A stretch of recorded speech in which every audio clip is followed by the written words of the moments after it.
Yes, y'all. It's been a while, but we're back this week. Um, Unfortunately, my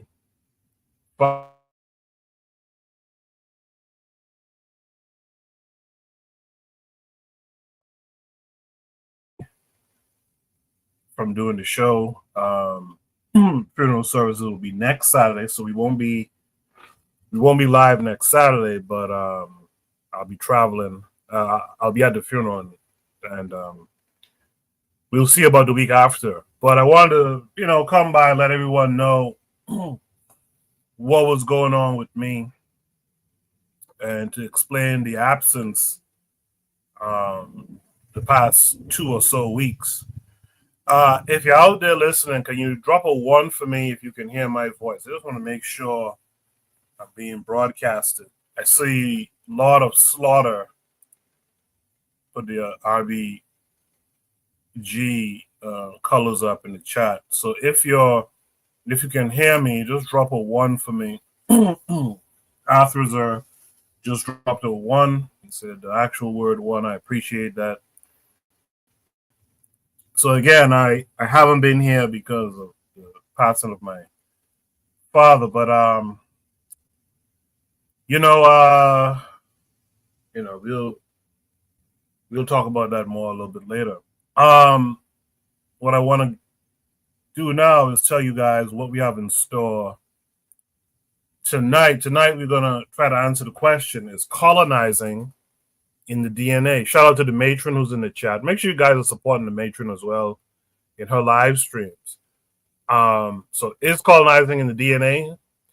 We're going to talk about the decolonizing of the Black world, the Martinique edition.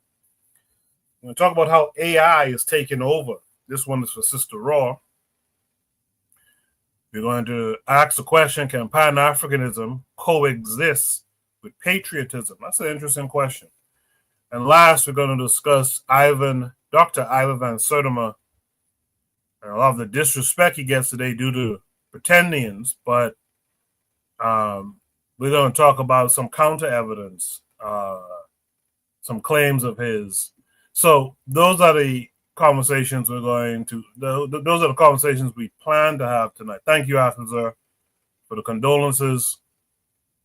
Those are the conversations we plan to have. I want to keep this a nice and tight episode, so we're going to end at 11 or shortly thereafter, maybe even before.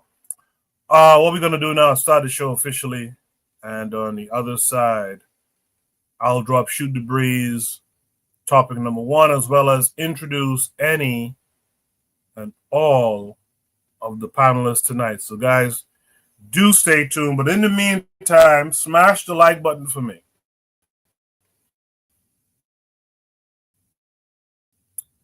Share the show.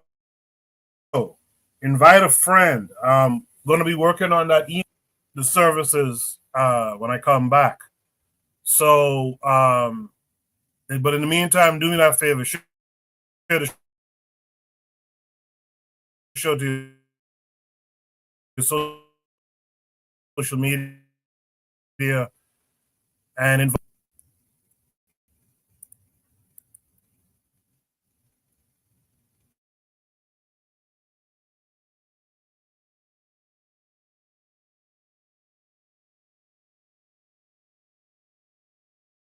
You are listening to the Bitter Medicine Podcast on KWAC Radio.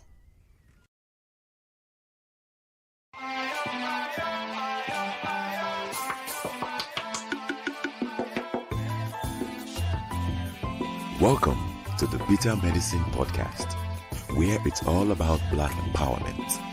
Our show focuses on Black news and entertainment, arts, science, economics, history, people, and strategies that uplift, empower, and motivate Africans within the diaspora. And now, your host, whose favorite color is black, Goku.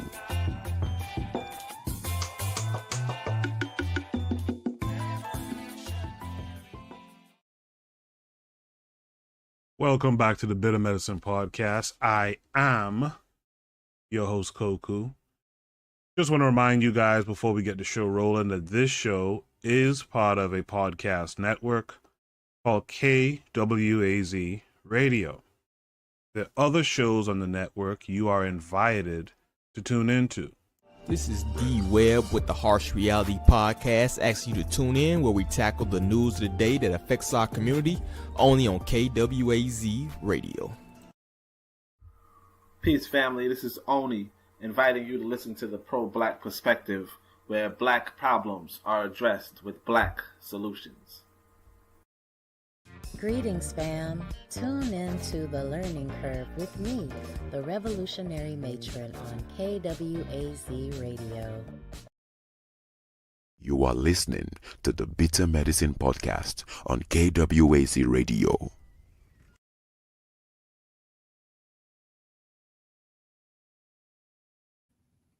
Yes, indeed. I see Kofi the Black Critic that I was cutting out. I don't know if you guys are hearing that as well. It's possible. If it continues, I'll just have to switch up my setup. Shout out to Afro Native World who's out there in the chat as well. Today was a hell of a day. I had a steam leak that my wall is toe open, so you might hear some noise. I don't know if my connection's good, so it's just been a hell of a time. But with that said, man, let me introduce my panelists who are with me so far tonight. I'll be Black Steel. Black Steel, how are you this week? Doing great, Coco. How about yourself, man? Sorry to hear about what's going on. That's crazy. Yeah. I'm hanging in there. I'm hanging in there. Oh, you're talking about the house. Yeah, the house is one thing. Roof is toe open. Walls, but I'm hanging in there, man. I do appreciate you being here, though. With that said, let me shout out Buana this week. Buana, how are you? Koku, I'm good, bro. I'm good. Yeah, you know what it is. You know what it is. I'm probably gonna come by to the funeral on next week Saturday. But condolences again. And that's all I could say, man. It's something you have to work through, and I understand because I've been there. So my condolences again. Yes, sir. Yeah, Buana lost his dad not too long ago too. I appreciate that, Buana. Thanks to you and Brother Bakari and everyone who reached out to me. I know Trigger Happy posted a message, so appreciate all you guys for checking in and things of that nature. Trigger's in the chat saying peace, and condolences again. I appreciate that, Trigger Happy. All right, guys, let's just get right into it, man. Without further ado, shoot the breeze. Topic number 1 is colonizing in the DNA. This is a story that I saw maybe 3 weeks ago. But of course, we weren't here to discuss it. But I'm going to bring it now. You guys probably have seen it since then as well. Make sure you guys can see my screen. Yes, you can.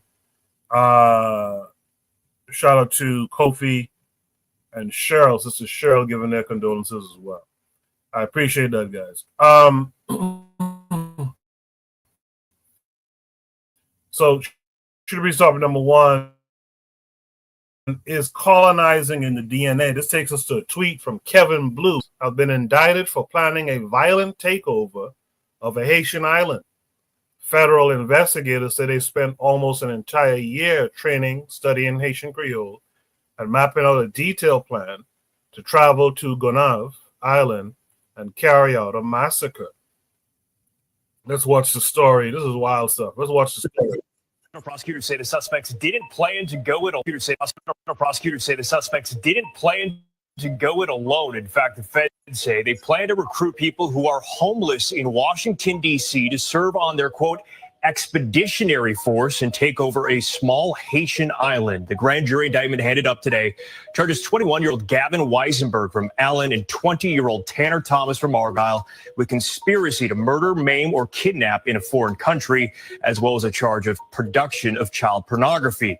Record Joe Weisenberg was booked into the Collin County Jail in July. Prosecutors say he was in the U.S. Air Force at the time. The place they are accused of plotting to invade is called Gonav Island. It is part of the Republic of Haiti. It's not small. In fact, that island has about 87,000 residents. Prosecutors say Weisenberg and Thomas plan to lead that expeditionary force by sailboats to the island, murder the men, take control of the island, and then turn the women into sex slaves, according to prosecutors. The feds say the plan dates back to August of last year. They say Weisenberg enrolled in a Rockwall Fire Academy to learn command and control protocols, but flunked out in February. They say he then traveled to Thailand to learn how to sail, but didn't enroll in the school due to the cost. The feds say Thomas, meanwhile, enlisted in the Air Force in January and in March, changed his station assignment from Germany to Maryland to better coordinate the invasion and recruit the homeless population in D.C.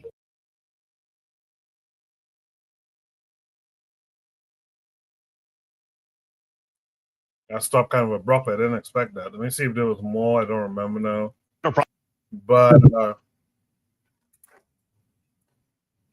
someone here says, Malayla says, but I thought black people were thugs and menaces to society. Big E says, really? How did they think this was going to work out for them? I know some Haitians, let me tell you, they need to be thanking their lucky stars that the cops got to them first. So prosecutors say the suspects didn't plan to go it alone. In fact, the feds say they annoying. So a couple of people kind of understand the Haitian people and know that wasn't going to work too well for them. So this is a very interesting story in 2025. Two white boys thought they could really go and invade this island, which I never heard of, by the way. I'm not familiar with that island, interestingly enough. That has 80,000 plus people on it, and they thought they was going to take it over. Black Seal, what are your thoughts on that story? Well, all I gotta say is white people gonna white people to the end of time, right? So this is kind of like a jokey thing. It was actually talked about in some, the racist online chat rooms that they have. This is just something that white people want, again, first of all, they probably looked at this island online. They really thought they could go to Haiti. But what got me the most is their plan to kill off all the men and use the women and children as sex slaves. And they got these two guys for child pornography. I wonder what the color of the children they were. These sick people plan to go to the island, not for resources, but to turn into their own personal harem, right? And that is some sick thinking. But overall, it's how can I say this, man? Let me answer the question: is colonizing the DNA, right? I don't know if I believe that it's in their DNA, right? I would say, again, I think European culture, it produces this type of thing, and many of them long to go back to the days of, landing on some island with some savages and killing off all the men, and this is what they fantasize about. They want to return to that time. I don't know if I believe it's in their DNA, though. I don't know if it's something that they're born with. I believe the truth is centered in their culture, right? I think that because they've grown up in a culture that produces these type of psychopaths, right? That's more than what it is. I think, I personally do, there's, which be convinced. I mean, I don't know. Is there show me the gene for that's the same thing people say about black people, right? That we're genetically predisposed to crime, right? I mean, I don't know, there's no proof that you can really show me, in their DNA. You got some DNA I'm not saying their behavior is right. I'm just saying that I don't think it's genetic. I think it's done by their culture. That's what I think more than anything. But the result is still the same. But no, it is psychopathic person who's doing this, but I just don't think that it would just replicate itself in the genes. I don't know. How could you find that? But anyways, it's just ridiculous that these two people really plan to do this. I'm pretty sure eventually they would have ended up dead or in a shallow grave somewhere at the island. But it's just a shame, really. But also too, many of the people they were recruiting were in the military, and the U.S. military is a hotbed for white nationalism, white racism. So that's all I got to say on that, Coco. Thank you. Interesting. Black Steel doesn't think it's in the DNA. I mean, Black Steel is correct. You can't find the gene for it, but not every trait is in a gene. That's one thing we got to understand. Which is why I think trigger happy means when he says it's more so epigenetic, meaning that it's which can mean that it's the environment playing on something in the genetics. So, but I think the idea of it being in the DNA is kind of tongue in cheek anyway. It definitely is in the culture, and it's in the. I would say it's in the every fiber of their being type thing. But let me hear what Buana has to say. Buana, what say you? No, I would say I wouldn't say it's in the DNA. I would say it's in the programming. I would say it's in the programming. I would say it's in the Netflix films.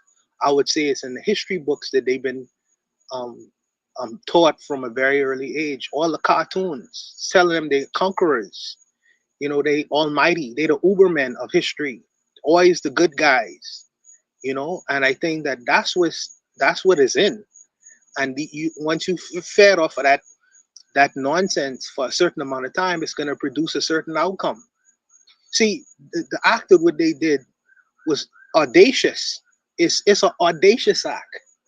I mean, it's far-fetched, but at least these guys they're big dreamers, just like their fathers and grandfathers and great-grandfathers who captured large.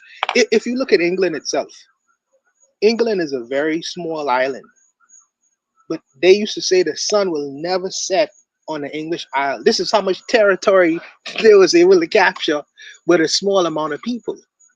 And the question is, how did they do that? How did they do that? With audaciousness, with having far-fetched big dreams of themselves. They this puffed up reality, a sense of self. And they went out there and actually did the exact same things these guys are actually doing or try to do.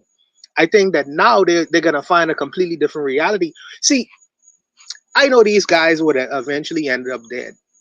And the media is all in a fray about these two guys who's going to try to commit an impossible act. But for me, this is like a sleight of hands. Why are we looking at Gonav, at these two guys in trying to rule over Haiti? You have the USS Gerald Ford right now in the Caribbean, swinging his big dick around in the Caribbean, trying to tell everybody, oh, we the big bosses in the block, and if you do anything, we're gonna bomb any boats, random boats, and kill you all people off just to send a message, rerun shit. And he's doing it in Venezuela right now, trying to establish regime change.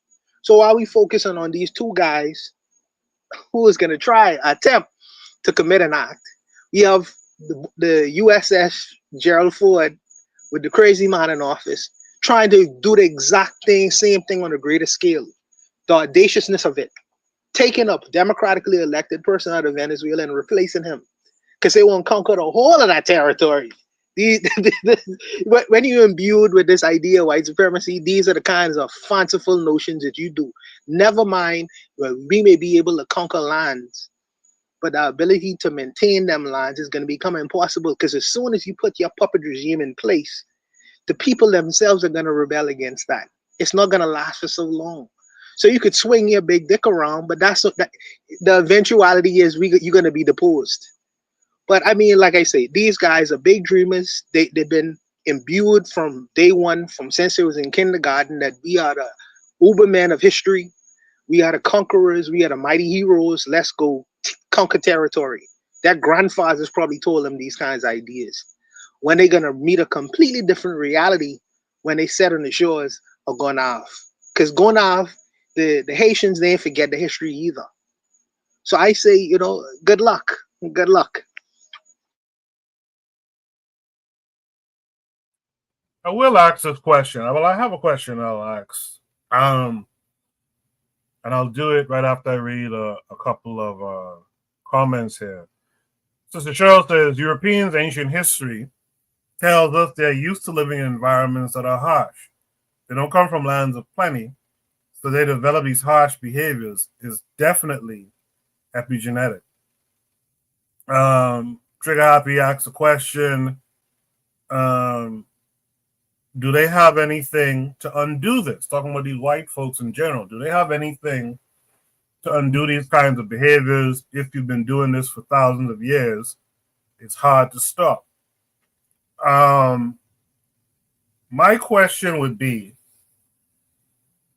because at first I was going to ask the question of, do we see examples of this amongst black folks, where black folks plotting and planning and taking it upon themselves to take over a region, in particular, say a white region, and kill all the men and blah, blah, blah.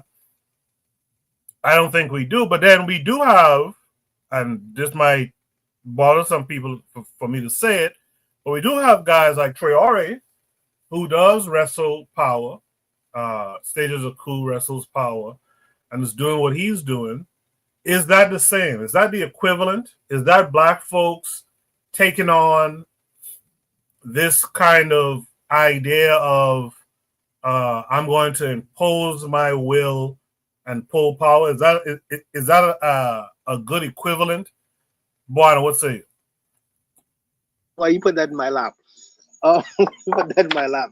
Let me think about it. Let me think about it for a minute. Go to Black Steel. Let me think about it for a minute. Black Steel.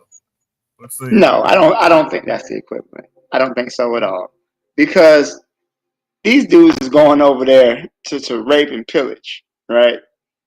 When what you're already doing is trying to organize Africans to protect themselves, protect their rights, protect their resources.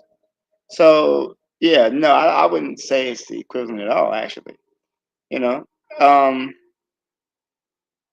Yeah, just not when I definitely would not say it's the equivalent. I really think that, this is a foolhardy expedition. It just really says something about, the mindset of the people who would do this. They're recruiting homeless people in to Washington, D.C. to help them go on this expedition. This is really, truly a product of a depraved and sick culture. So Black Steel, you're more of the thing that is just insanity that's being displayed here. It is savagery, but it is also no, sorry, insanity. Oh, it is insanity to a certain degree.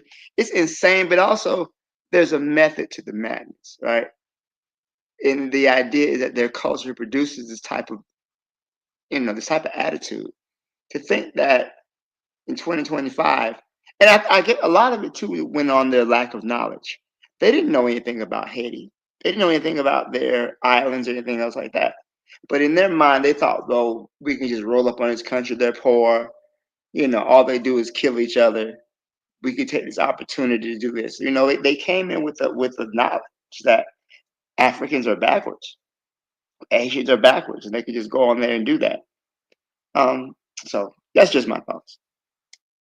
I would say that I would say to Black Steel, I would just remind him that the people who came to this side of the world, Christopher Columbus, these guys were at the bottom of those societies as well. In particular, even Australia. A lot of people who came to this side of the world to colonize this place initially, They wasn't homeless, but some of these guys was even prisoners. You know, so I mean, you rather live as a poor man and a destitute man in one place, or possibly live as a conqueror in another one. I don't know. And a lot of these homeless people on the streets of a lot of these American countries, these are guys that some of these people are ex-soldiers. They have special military training. Now, where you could talk about some of them are addicts, that's a whole other kind of conversation. But I wanted to answer the initial question. I see what Traore is doing. See, Traore, even though he took power, what is he doing with that power? He is educating the children. He is putting industry in place. He is doing productive things within that country, within that society, rather than taking away. This guy, I don't see or have heard Traore trying to instigate raping off the women and exacting. Well, he trying to impose the death penalty again, which is kind of worrying. But I don't see him trying to do the same kinds of things what so-called conquerors have done historically. But what I would say that there is a black leader or some black leaders like Kagame. Kagame is trying to get some of the resources. I think in the Congo right now, he's doing a whole lot of intrusions into other people's country, lamenting kind of, indirect wars and imposing himself as Rwanda is into other people's country, trying to do it what these guys have done, these European guys have done. So there's an argument for that. There's an argument, definitely, I think. But I'll leave it. Yeah, so I didn't mean to cast any aspersions on Traore and them. I just was trying to see if there is a parallel thinking that you would find from black folks who are saying to themselves, we got to go and take over some shit. We got to conquer. And I don't really see it. I don't really see, especially with other people. We don't really go and say, we're going to go take over England. You know what I mean? But these guys have this mindset. They have the mindset. Now, whether they can carry it out is different, but they have the mindset that we could kill off the men and molest the women and children. We will do that. And I just don't see where black folks do that. And so it comes back to that notion of, well, is it in the DNA, so to speak, Any last Coco, I think that some of us have thought about it. There's not necessarily been a person to actively do it, but some of us have thought about it. Don't think 1 minute and believe that some of us have not thought about that. England is 60 million, and England has a whole lot of different kinds of things, but some of us have thought about it. In particular, I tell you, a lot of the Muslims, the Muslims have thought about it. So I would say people have thought about it in black countries. They just have not done it as yet. They've not done it as yet, actively done it. That's a whole other thing. I don't know if we'll see that in the future going forward. Who knows? Yeah, interesting. Okay. I won't belabor the point, but I thought it was an interesting story when I saw it, and I wondered if we have any examples of black folks really trying to do this type of stuff. But I don't think we do. With that said, we could go to Shoot the Breeze topic number 2. Shoot the Breeze topic number 2 says, Decolonizing the Black World, Martinique edition. This comes with two. Hold on a second. There's one thing with StreamYard that's weird. It'll knock off your sound for some reason. So we should be back. You guys tell me if you don't hear it. But both attachments take us to Instagram. This is the first one. If you don't hear it, let me know so I can try to fix it. This is a message for our Caribbean brothers and sisters. I want to thank you all for standing with us. What happened in Martinique this November is not just a victory. This is a proof that our determination cannot be criminalized. Out of 11 defendants, only 2 were found guilty, and even they received no sentence. This is a major win because some of us were facing jail time, and no one is threatened. Everybody was walked out of this trial free and standing tall. We must stand tall in our humanity. And this is what we do. We never hide in anything. We never denied. We never back down. We have always fully taken responsibility for our actions. And this is what precisely allowed us to win this case. We filmed our action in daylight. We posted them on social media and we claim them openly because we do not act in the shadows. We act in the name of our ancestors. And they couldn't accuse us of vandalism because what we did was not a crime, it was a stand, diminished or dehumanized by any colonialist symbol. In our fight against colonialism, tearing down statues is just one step. The real enemy is invisible. This is a system designed to control, to silence, to exploit, to poison. Those systems do far more harm than any monument of stone, and we are determined to dismantle them as well. Thank you, everybody, and let's get to work.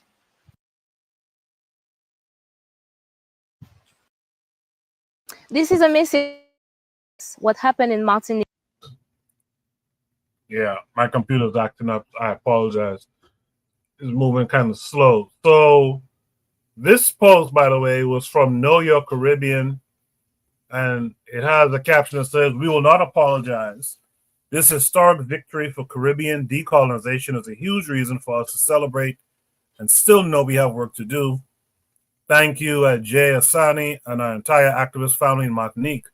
Often we do not recognize the work of the non-English speaking Caribbean, but I am here to tell you real affirmative action is happening right now. To see this work being done is a huge inspiration for the region. The 11 anti-colonial activists who pulled down 4 statues honoring European legacies of slavery and genocide did not commit a crime. It was a crime for the statues to be mounted in the first place. There is a lot to be excited and inspired about, and let's all continue to support our Caribbean change makers who continuously choose not to be subjects to colonial subjugation." Basically, more fire. You see a lot of people backing that up. Let me see if this will work. There's another attachment here. I don't know why that is. Just bear with me a second here. Gotta share it again.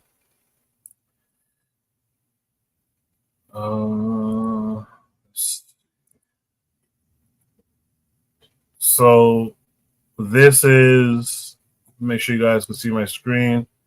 This is another attachment. I'll play it and then we'll discuss it all.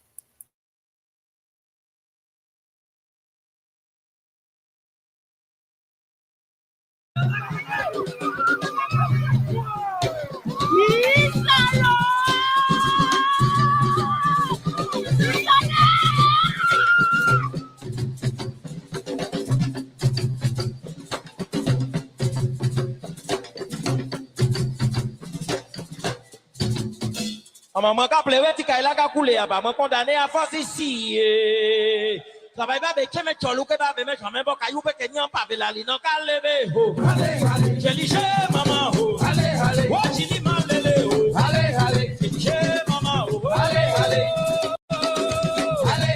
maman ka hele allez ba moi condamné ho allez yo travail ba be ke ho allez mais yo ka ba be ho allez yo travail ba be ke ho allez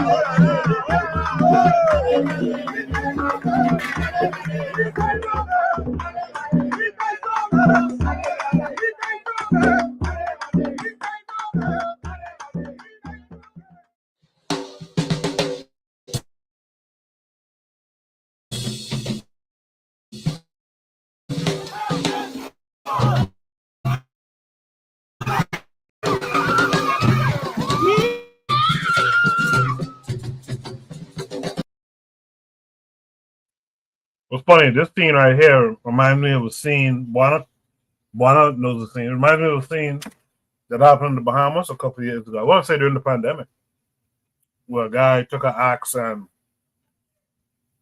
chopped down Christopher Columbus' leg and the statue of Christopher Columbus' leg and all that. Shout out to Daily Africans, like Pauline saying good evening. Good evening to you, my dear. Thanks for coming through. So yeah, shoot the read topic number 2. Decolonizing the Black World, Martinique edition. Something the sister said in the caption in the previous attachment that we looked at on Instagram. That is true. We often don't discuss the work being done in the French Caribbean. Yeah, it's almost like a different world to us in a sense. But they're putting in work, and it's good to see. Buana, what say you? You're from the quote-unquote English-speaking Caribbean. What say you about the work being done in Martinique? I first of all, that girl is, she's straight battle. She's straight battle. But I feel a little bit ashamed because these people have decided to get rid of these monuments. And really and truly, the act itself is symbolism for a reason, because young people who are gonna watch the kinds of things in the Francophone Islands in the Caribbean, they're gonna question why would they take these statues down, and then the question gonna present other kinds of questions, and it's gonna spark an interest in why these young people have decided to do these kinds of things. And I think that the fact that they're developing a sense of consciousness within the Francophone Islands, outside of Haiti, because you always hear about Haiti, you don't hear about Guadeloupe, you don't hear about Martinique, you don't hear about French Guyana. And the fact that these people have decided to actively remove these monuments is a very symbolic kind of thing. I would just wait to see what the follow-up is. But I'm proud of Martinique for trying to peek their head up and trying to develop a brain on this thing, and I'm waiting for the day when we decide to remove some of the statues that's lingering around here. The guy who tried to remove Christopher Columbus, he was promptly arrested. That right now, time for attempting that. But the fact that the Martinicans are trying to decolonize themselves, even on a symbolic level, I think is a very good thing. I think it's a start of a great thing in that country. I think it started all over the Caribbean right now, to be honest with you. And I think that is the reason why the USS Gerald Ford is in the Caribbean waters right now. You think that when Mia Mottley goes before the world and starts raising pressing questions about the country to the north, the dominant country to the north, and what they are doing, that sends a signal to the rest of the world. You think that the fact that they having relationships, the Caribbean countries are starting to develop relationships outside of the northern country, outside of the country to the north of them, that is presenting the thing. So the natives are being restless. We need to get a hold of this thing before this gets out of hand.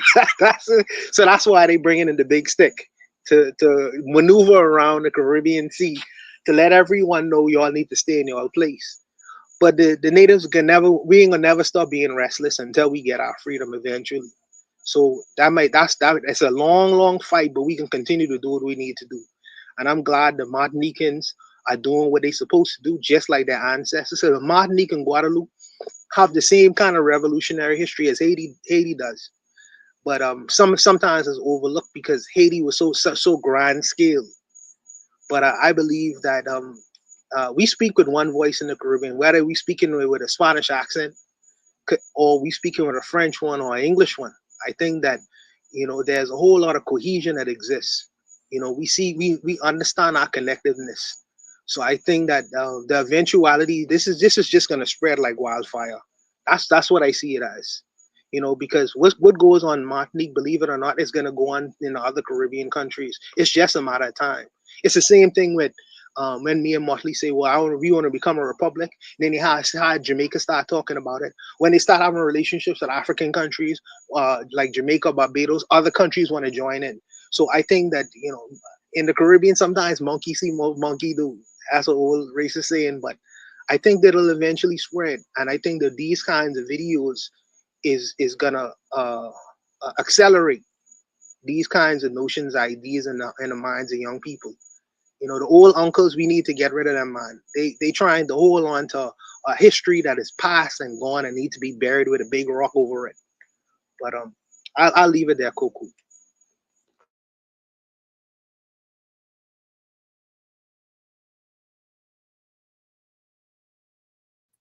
Yeah, I stopped sharing the screen because I don't know, my computer is being very glitchy right now. Hopefully you guys they can hear me. Drop a one if you can still hear me clearly. Trigger Happy in the chat said it probably doesn't help that it's considered completely part of France too. So people skip over these countries. Absolutely. Afro Native World says I was listening to Soukous music, and in some songs they shout out all the French colonized Caribbean islands, aside from the former French colonies in West Bibiman or West Africa. There's an interesting dynamic there. With that said, Black Seal, what say you? Decolonizing the Black World, Martinique edition. I say tear down all those statues. I think that's a wonderful thing. And I realize it's symbolism, right? But symbolism has its place, right? And it's important that you can look for images of people who represent you. And the fact they tore down these slave masters and these people who colonized the island and introduced slavery, that's a good thing, right? And we see how, here in the States, when people were taking down those statues and getting upset, how important that was to the establishment to have these heroes. So I think it's definitely a positive step in the right direction to get rid of all of them. And I actually hope the idea spreads even more. You remember? Yeah, I think you're right, Black Seal. Go ahead, Juana. I didn't mean to cut you off, Koku. Black Steel, do you remember when they took down the image of Saddam Hussein in Iraq? It played everywhere, all over CNN, everywhere. It was sending a message to the world that there's a new governance in charge. And everyone saw it, the whole world. They made sure of it. They played it over and over and over again.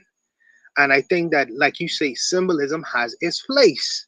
So one good turn deserves another. I remember they was taking down statues in the United States. Now they putting them back up. now Trump trying to put them back up.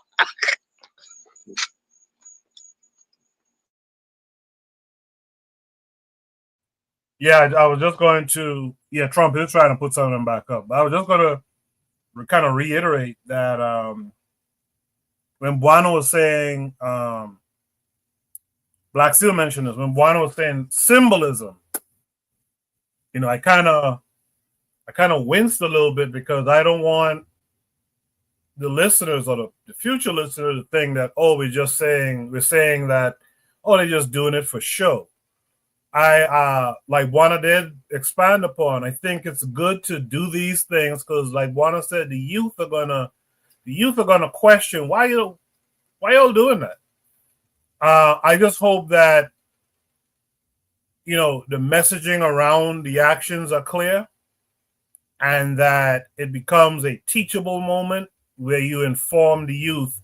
We don't look up to these guys who came over here and dragged us from our country, killed off the indigenous, dragged us from our countries, and enslaved us out here. So I think it's good stuff.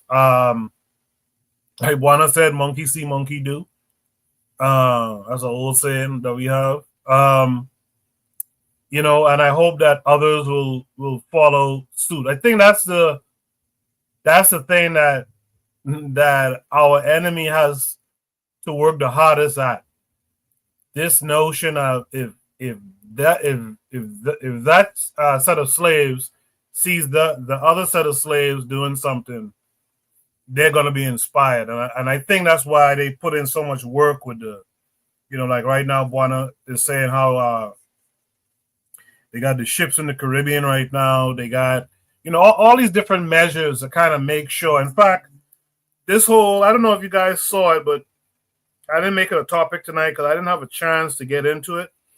But there's this whole Somali conversation. And of course, here comes the folks from the continent. Here come folks from America who's talking about who's African and who ain't. And all of that is a part of the don't let them see that set of Africans do something, because the other ones will want to follow suit. So we have to keep that in mind. Is there any last thoughts from the panelists on this topic? All right.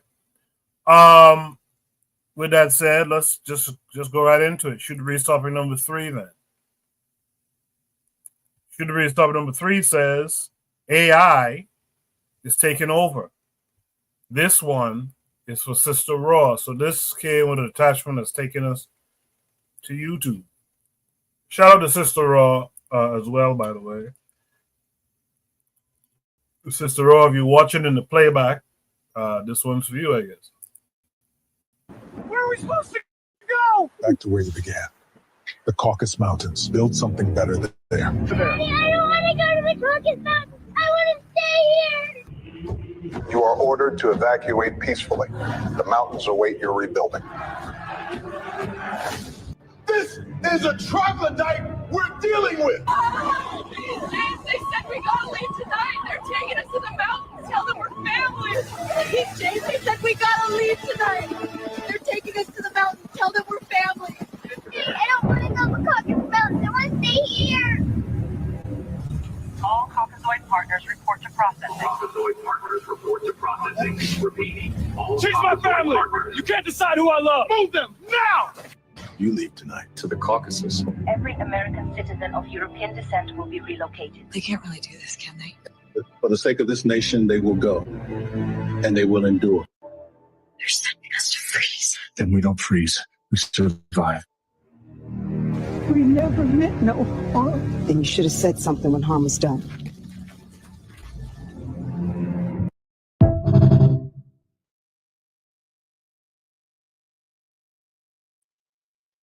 That movie could win an Academy Award today for me. Just off the trailer. Caucasoid Nation, man. Sister Raw, that one's for you. Sister Raw likes to use that term Caucasoid a lot. I see Trigger Happy in the chat. I see Kofi laughing his ass off in the chat. Trigger Happy says LOL. The matron says, I wish this was really a movie. And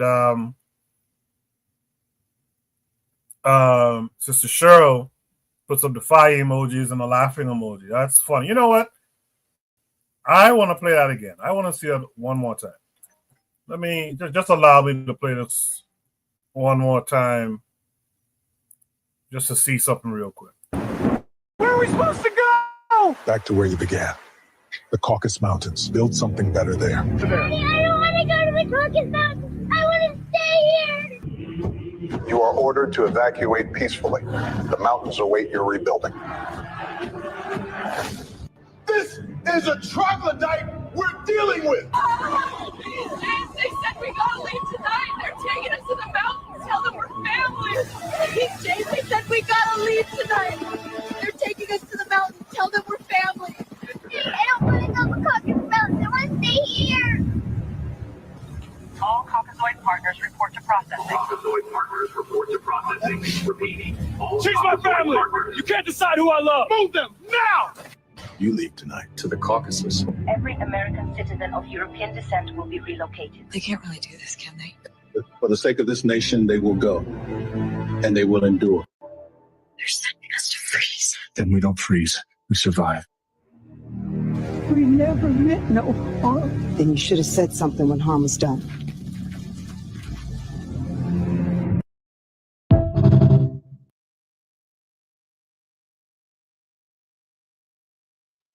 Yeah, there's a couple of little conversations in there. I see the chat is enjoying that one. There's a couple of conversations in there. The spouses of white folks in this scenario. What will they do, and what will become of them? So we could have the conversation of, as this is a AI conversation as well. It's a movie trailer conversation as well. But we can also talk about what would it look like in real life were this to happen? Let me start with Juan on this one. Juan, what say you? What I have to say about this is the power of the mind and the power of imagination. Okay, and the reason why I say that is before you see people on the streets of the United States right now showing up in black masks and all that stuff like that. People dream these kinds of ideas up way before Trump was elected. Way before Trump did it. And some people say, well, this is a fantasy. It'll never happen. It could never happen. But somebody had the idea. And he was able to get next to the person who was able to manifest that idea. Everything that we see and experience starts from the imagination, starts from the mind. There's a famous book by a white supremacist called The Turner Diaries. And don't you know, many white supremacists have read that book and manifest some of the ideas in that book. In particular, this guy named Timothy McVeigh. All these ideas start in the mind. And then in the future, people have the ability to manifest these ideas. Now, I'm not saying that these things are going to exist in America, but who would have thought America in 1990 would look like America in 2025? How it look? People literally getting pulled off of the street and getting sent back. What's happening in this video is almost in reverse of what's actually happening right now on the streets. Now, true, it's a dream, but a dream could come true. A dream could come true, and it's coming true for some people. And what I would tell the brothers and sisters is, make your children and grandchildren dream. Make them have big dreams, big dreams that you can't necessarily fulfill, but they will have even the audacity to attempt. Now, I don't have to be kicking all the Europeans out of the United States, but it could be some big dream, some audacious dream. Give them the ability to dream, because they don't put a barrier to European dreaming. They don't put a barrier and say what they can and what they can't do. This is why the two white troglodytes was trying to go to Haiti to take it over, because their ancestors did it in the past. You know what I mean? So these people are big dreamers, and I would tell the brothers and sisters, don't stop dreaming in a very, very big way, in a huge way, because someone will come along and try to manifest these dreams and ideas. That's what I say, and this is why AI is useful, because you could implant certain ideas into the minds of people, whether you consciously or unconsciously or subconsciously doing it. The mind is an extremely powerful thing. That's what I would say. I'll leave it. So Bonnie, you touched on the AI part, and you touched on the quote unquote unrealistic thinking, and how it might be unrealistic to us now, but it can manifest, and that's great. I agree. What do you think, or how do you think it would play out if what was shown in that trailer, that AI trailer? How do you think that will play out in the real world? How do you think white folks will take it, and how would black folks take it? I think that we would have a civil war the United States will engage in an extreme civil war. I think that a lot of black and non-white people would be on the side of Europeans to stop that removal from ever happening. I think there'll be a whole lot of bloodshed and death. One of the comments that was made in the video was this black man saying to the officers, "You can't stop. You can't help who you love." You would hear a whole lot of that being shouted out. A whole lot of that. This matter of fact is being shouted out right now. You have you have white women, trying to stop officers from kidnapping or removing their black, Haitian, African partners to go send them back to where they came from. You have that manifesting right now. So I think the same thing may happen in reverse. It absolutely would. It absolutely would. And I think before that happened, though, it'll be a whole lot of death. No one right now is more armed. America right now has more arms into the hands of private citizens than there are people. So if you start forcefully removing people off of the streets of the United States, it's only a matter of time when people can take matters into their own hands. And then ICE will really have something to deal with on their hands. It's just a matter of time. So I think that before that happened, you will see a whole lot of bloodshed and death. And I don't wish that on no one. I really don't. I don't wish that on anyone. I would say you'd have to assume that for the events of the trailer to be real, yeah, that war already happened. People died, but let's say black folks won. So I'm going to throw this one to Black Steel. If this were true, do you think black folks have the fortitude to expel whites back to the Caucasus Mountains? What say you, Black Steel? No, no, I don't think so. Most black people do not see white people as a threat, right? So no, I don't think they would have the will to do something like this. In fact, the black people probably defend the white people harder than if the case, of course, and vice versa. It would be like a reverse Underground Railroad. They'd be hiding white people in their cellars. They'd be trying to sneak them into Canada. Stuff. So no, I don't see that type of behavior is not in us. Even now, you got black people squaring up with ICE agents in the United States. Black people usually tend to lean towards the side of justice, and they would probably defend their white neighbors with their lives, I'm afraid. There are some like myself who probably would sit back and see what's on TV, but I don't think the majority of the black community would be willing to do something like this. I think they would probably try to hide or protect their white neighbors or their white friends or their white relatives. That's just my thoughts on it. I don't believe that yeah, go ahead. Black Steel, I would like to ask you a question. Do you think the reason for that is black people can't imagine a world that they could exist without a white or European presence, or even, I would dare say, dominance, people in control? Do you think that would be one of the reasons for them not fighting back and not wanting that to happen? Or do you think it's just a matter of fairness and justice? I think it's a matter that black people especially are colonized, right? And when you're colonized, you see yourself as the enemy. So that's my thoughts. I believe that the colonization has to be from. The mentality that we would need to do something like this, we just, as a collective group, we don't have that. So there just would have to be a change in our outlook on the world. Not so much we just want to be around white people, but there is that element too. Because again, they have constructed the world to see themselves as the ideal, no matter how many crimes and atrocities they commit. So that's just my opinion on that. But yeah, I don't think that. But I do think it is possible though. But it's just a matter of will, not skill, if you ask me. So, Black Steel, I'm going to come back to you to speak on the whole AI of it. But before that, though, I want to ask you guys a question.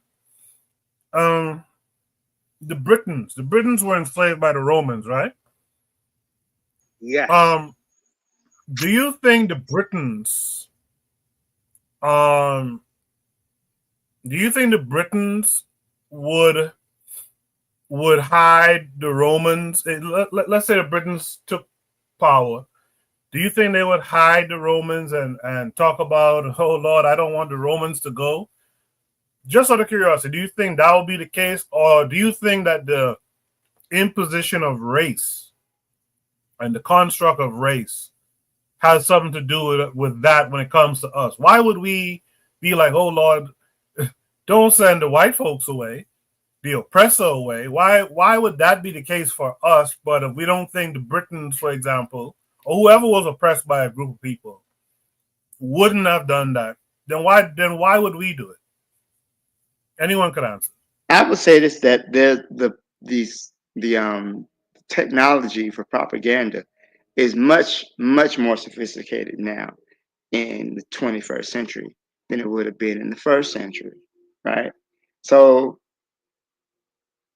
one thing too is that the Romans conquered the Britons, right? They were prisoners of war, but they used brute force. But in our current world today, it's a lot more complicated. There's no hammer, but when you have a constant stream of propaganda that is being pushed into the mind, right? Again, you would not see the people realize, oh, this is our enemy. No, we should try to help these people.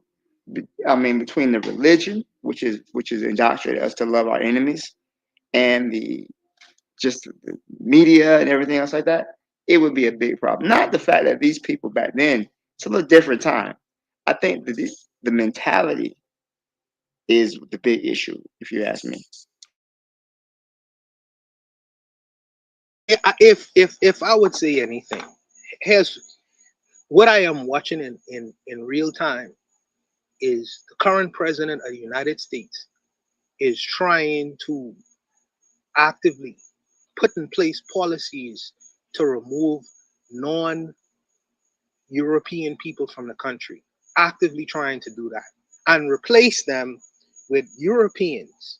In fact, one of the most of the bans right now in getting access to the Americas is in non-white countries, brown and black countries, all over the place. So if you allow him to have his way, or what's the other guy on them, the bald head guy, I can't remember his name now. These guys are actively trying to make America white again, whatever that means. Whatever that means. So if it's not beyond the gate of a person like the president, currently the president of the United States, I don't know I think that we may have I don't know. I think it'll be a small select group of black men getting office and women getting office and have the fortitude to create that kind of act. I think that just as this president is currently doing that. And let me tell you another thing. If he could get rid of the black population, and this is an unsaid thing, by the way, if he could get rid of the African American population, he would try to do that as well. Make no mistake about that. Make no mistake about that. Because this is where this is going. I don't know. Maybe it's just me being a conspiracy theorist. But if you look at his mentality and the ideas that this man is spewing from his mouth and the rhetoric, he wants that to happen. So I don't know. One good turn is good, just as good as the other one. That's just me. That's just me. I'll let Shirley's. How are you doing, Amma? I hope you're well, sister.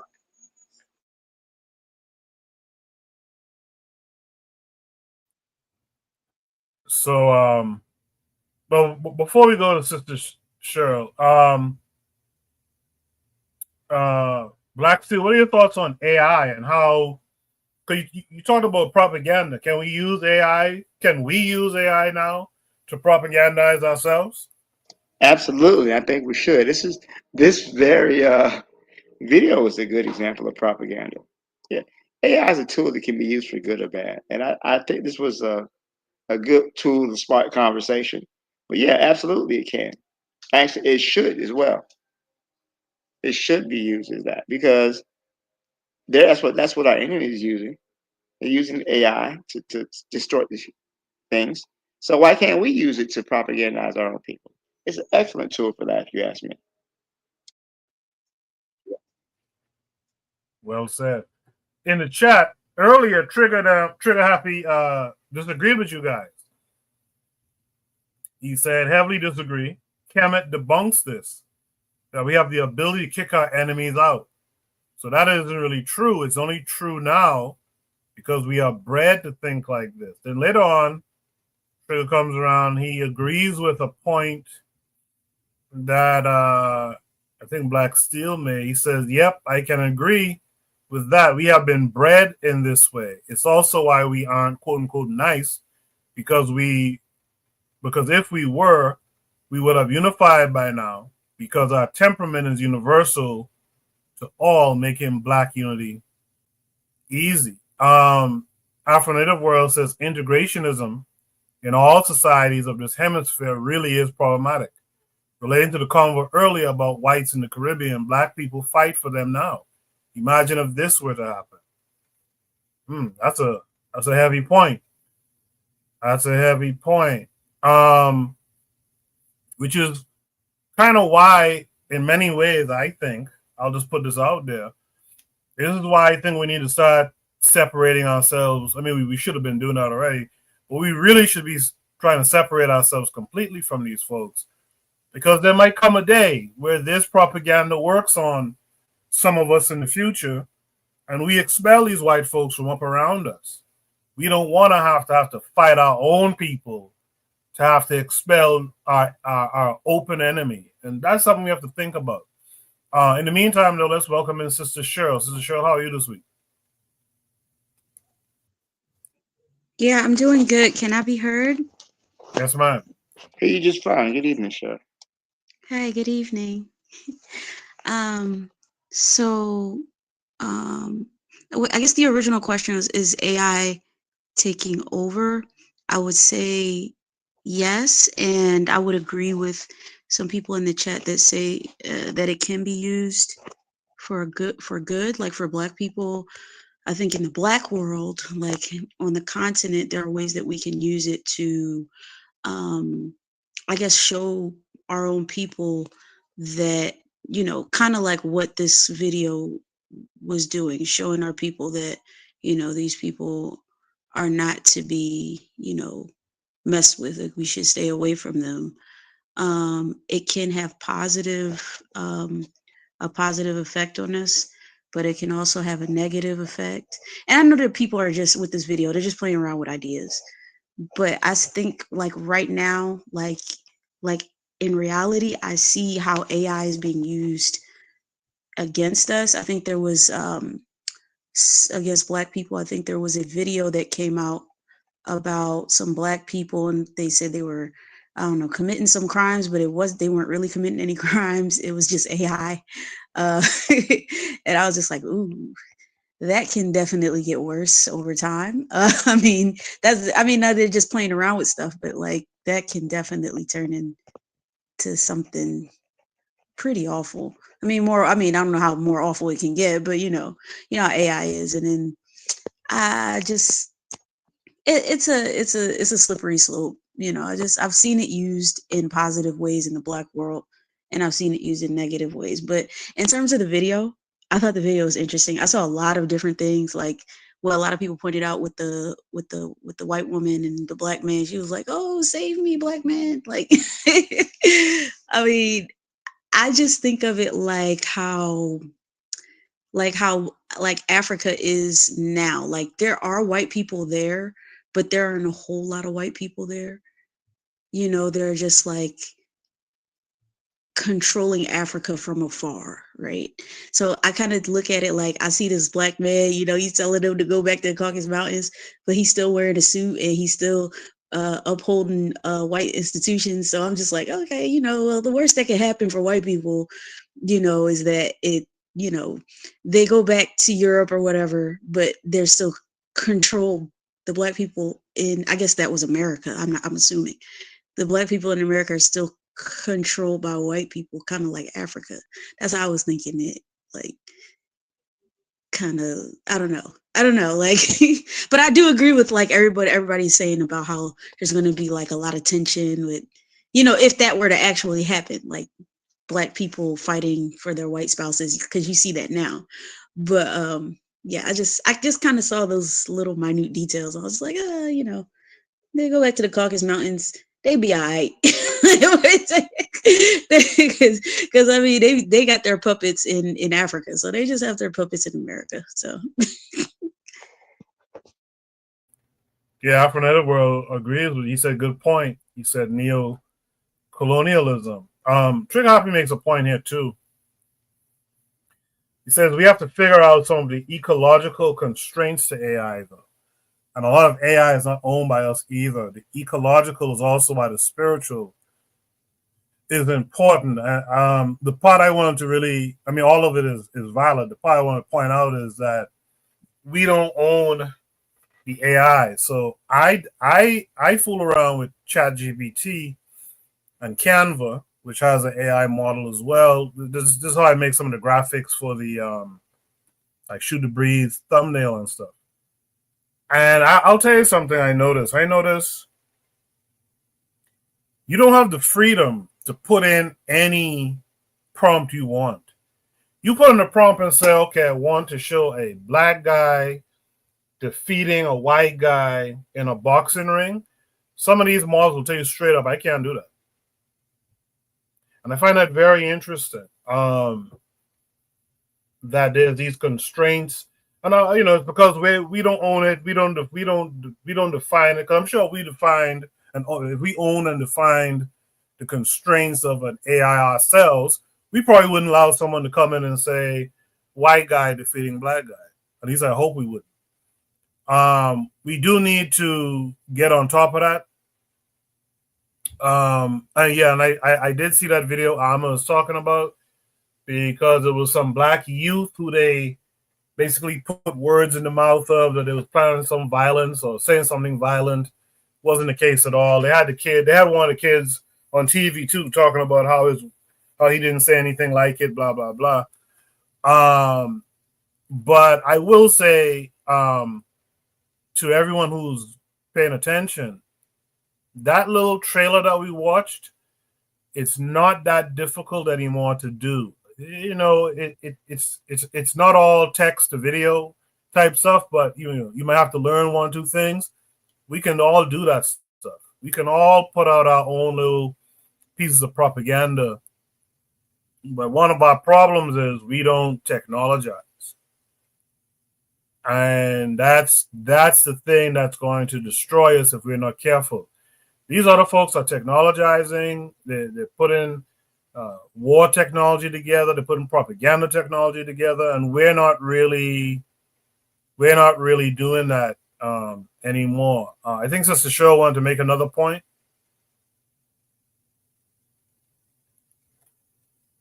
Maybe not. Yeah. Cool. Oh, sorry.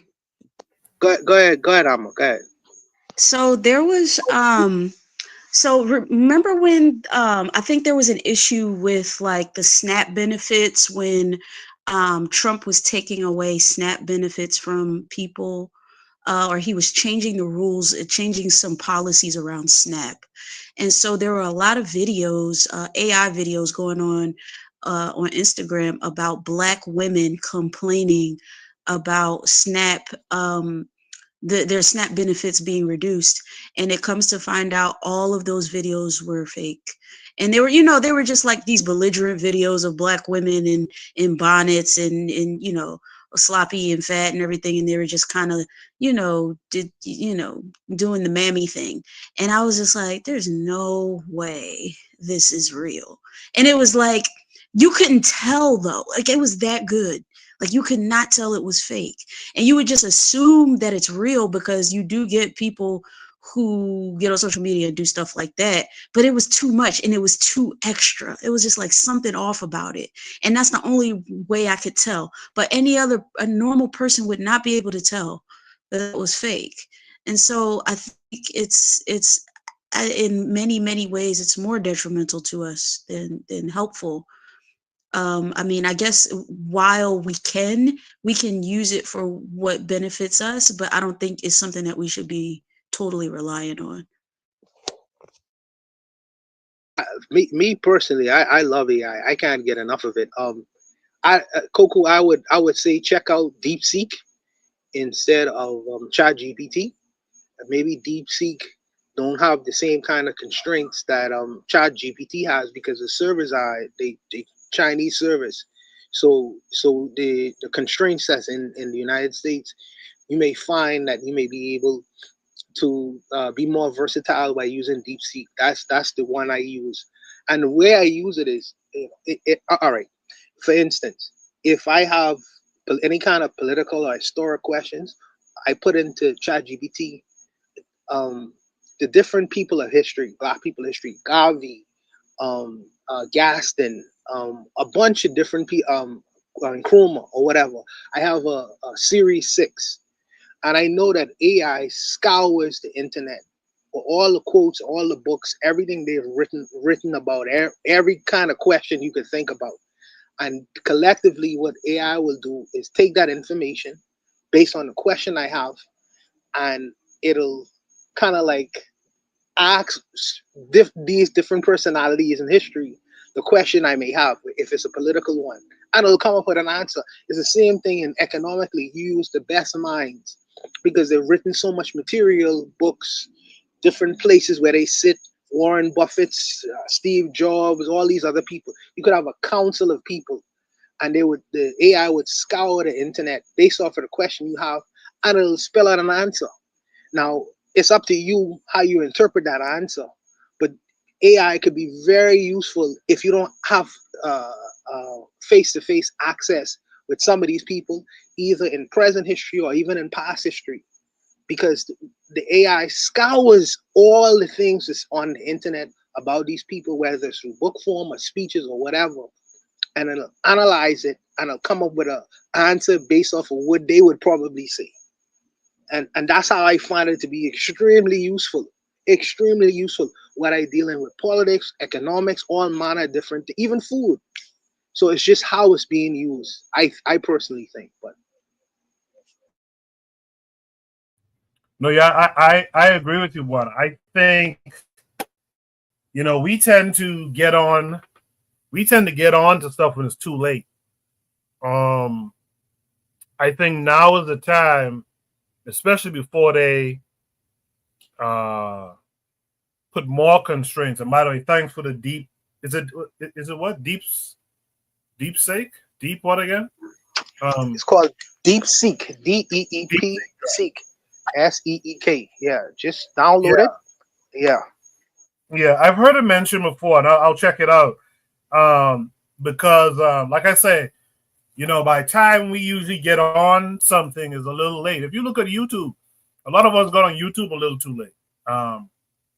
As an example. So I think it's good for us to get on, get an understanding of what it can do, use it in our businesses. It's not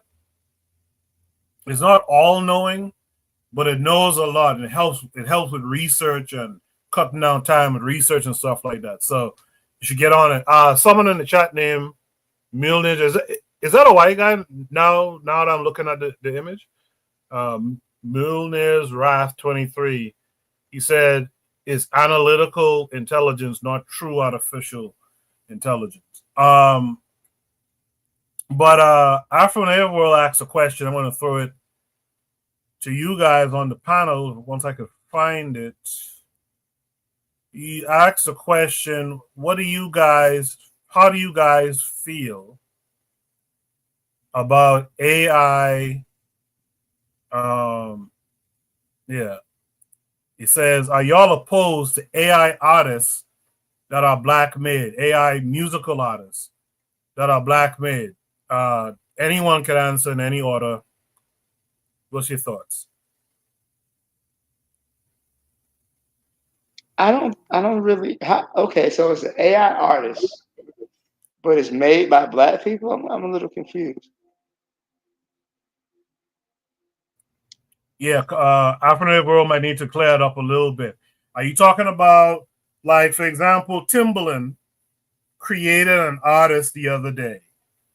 I want to say she might be either Japanese or white. I can't remember. But he created this new artist and he put her out. There was a whole big thing about him putting out that's his new artist and stuff. So that could be one side of it. Or the other side of it could be someone who's making a black avatar using AI, replicating a black sound or what have you. I think Afro-Native World might have been talking about the former, not the latter, of black artists putting out, say, a white artist who's AI. What are y'all thoughts on that? I'll send it back to Black Steel first. Oh, I don't. I'm not opposed to it, but again, if it can be used for positive, for good, then I don't have a problem with it at all. I don't know how some of the others might feel, but I guess if you put it that way, I don't really see an issue. You said a black person putting out a white AI artist. No, What do you say? Afro-Native World clarify. You said a black AI artist made by black people. How do you feel about a black AI rapper or calypsonian or reggae artist, but made by black people, right? What do you feel about that?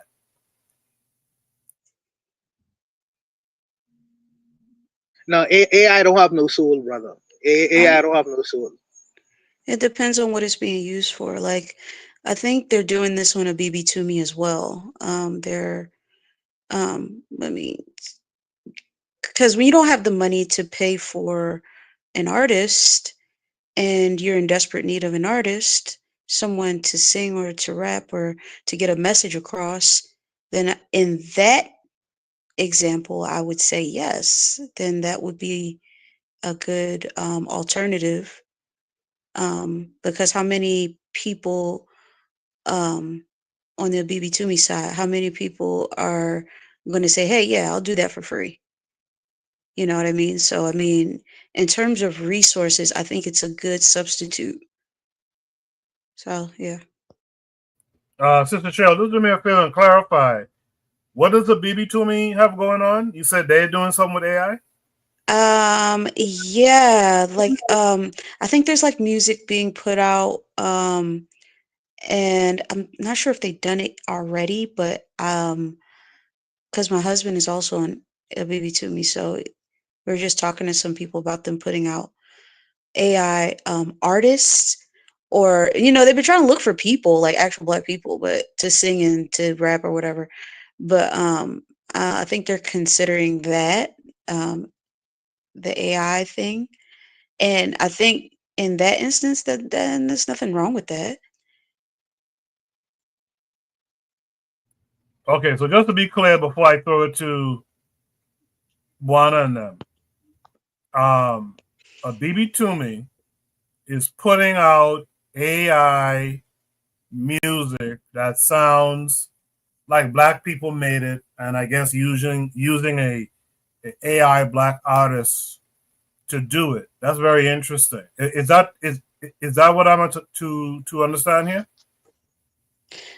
Yes, and they're also using like AI, huh? Oh, they're also using like AI, like short clips to try to get messages across to black people about, just keeping things in the black world and keeping them sacred to black people. So I don't think it's anything wrong with that. Okay. Yeah, I just wanted to be clear about it. Juana said something earlier. I think Afro-Native World is saying here that we have to get Juana to hear it. It sounds real good. I know that you could listen to some AI stuff where they'll say, well, okay, I guess the prompt is like 50 Cent in the club, but 1950s crooner style or something like that, and some of that stuff sounds actually pretty good. So maybe that's what's going on here. Juana, what say you to it?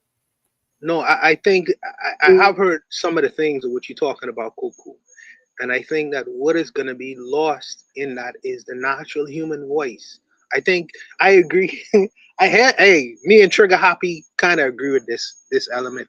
I think that even though the music is good, it has no soul. There's always going to be something that's missing. You cannot mimic a BB King. You could get the sound similar, but something is going to be lost in translation.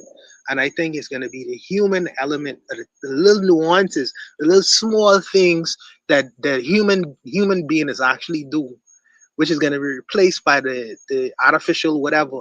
I think that is going to be lost. There are some small things that a Bob Marley used to do, or a Burning Spear, or a Michael Jackson. These small little nuances that is given off in with not only with the human voice, but his movement, a lot of articulations, how he presented himself, is gonna be lost in the technology. And I think that I would, and I dare say soul. And I don't discuss these kinds of things too much, but Trigger Happy on this particular point, I agree with him completely. There's something that's gonna be lost in doing that. And I wouldn't want to do that. I would want to keep it natural. I would want to keep the actual human voice and give these a lot of these buskers, these artists on the street playing the guitar, trying to get on, give them an opportunity. They won't be able to make some money too. Give them an opportunity, But I would not want to replace the natural human voice with something that's robotic or electronic. I don't agree with that. I'm sorry. So I have a question. Is it kind of like, I think we had this as a topic of discussion in the last stream. Is it kind of like, because I do agree with what you're saying too, but is it like how there's this sister that wants to have a robot braid black people's hair? Is it kind of like that? Like how That's close. you lose the connection? That's close. You know what? Okay. You know what, Amma? You know what, Amma? If Mhm. you are absolutely right. You are absolutely right. And the fact that you pointed that out and made that correct connection, because when I actually presented that video, I didn't think about that. There's something with what Shaniqua does when she's rolling her hair, the black women's hair in a beauty salon that a robot cannot do. In terms of conversation, in terms of how she may slide the hair back, in terms of girls, these things, these little small nuances and elements that is bring a human connection where we have a relationship with one another is going to be lost by just using the robot. So you are right. I believe that you are right, and the fact that you did make that connection, I see it now. I didn't see it then when I actually presented that prompt, but there's something going to be lost. There's something going to be lost, and it's that human element, and you don't want to never give that up. So I agree with you in how you reference that. I really do. Okay, I got it. Yeah, that was a great pull there, Amma. Great pull. I'm gonna check out. I tried to look it up on YouTube to see if they had put it on YouTube. Maybe it's just on the BB Toomey right now, but I couldn't find Make Kemet Black again. Before I give this last point, Black Steel, did you want to add anything here? I think everybody's kind of touched on everything as far as AI, but no, I'm good. I'm just cautious about it, but I'm cautiously optimistic about it. But no, I didn't have anything else to add. Okay, thanks for that, Black Steel. Yeah, I'm gonna look up the artist. So the artist, I don't know how to pronounce the name. If you're looking at the stream, you'll see it up there on the screen.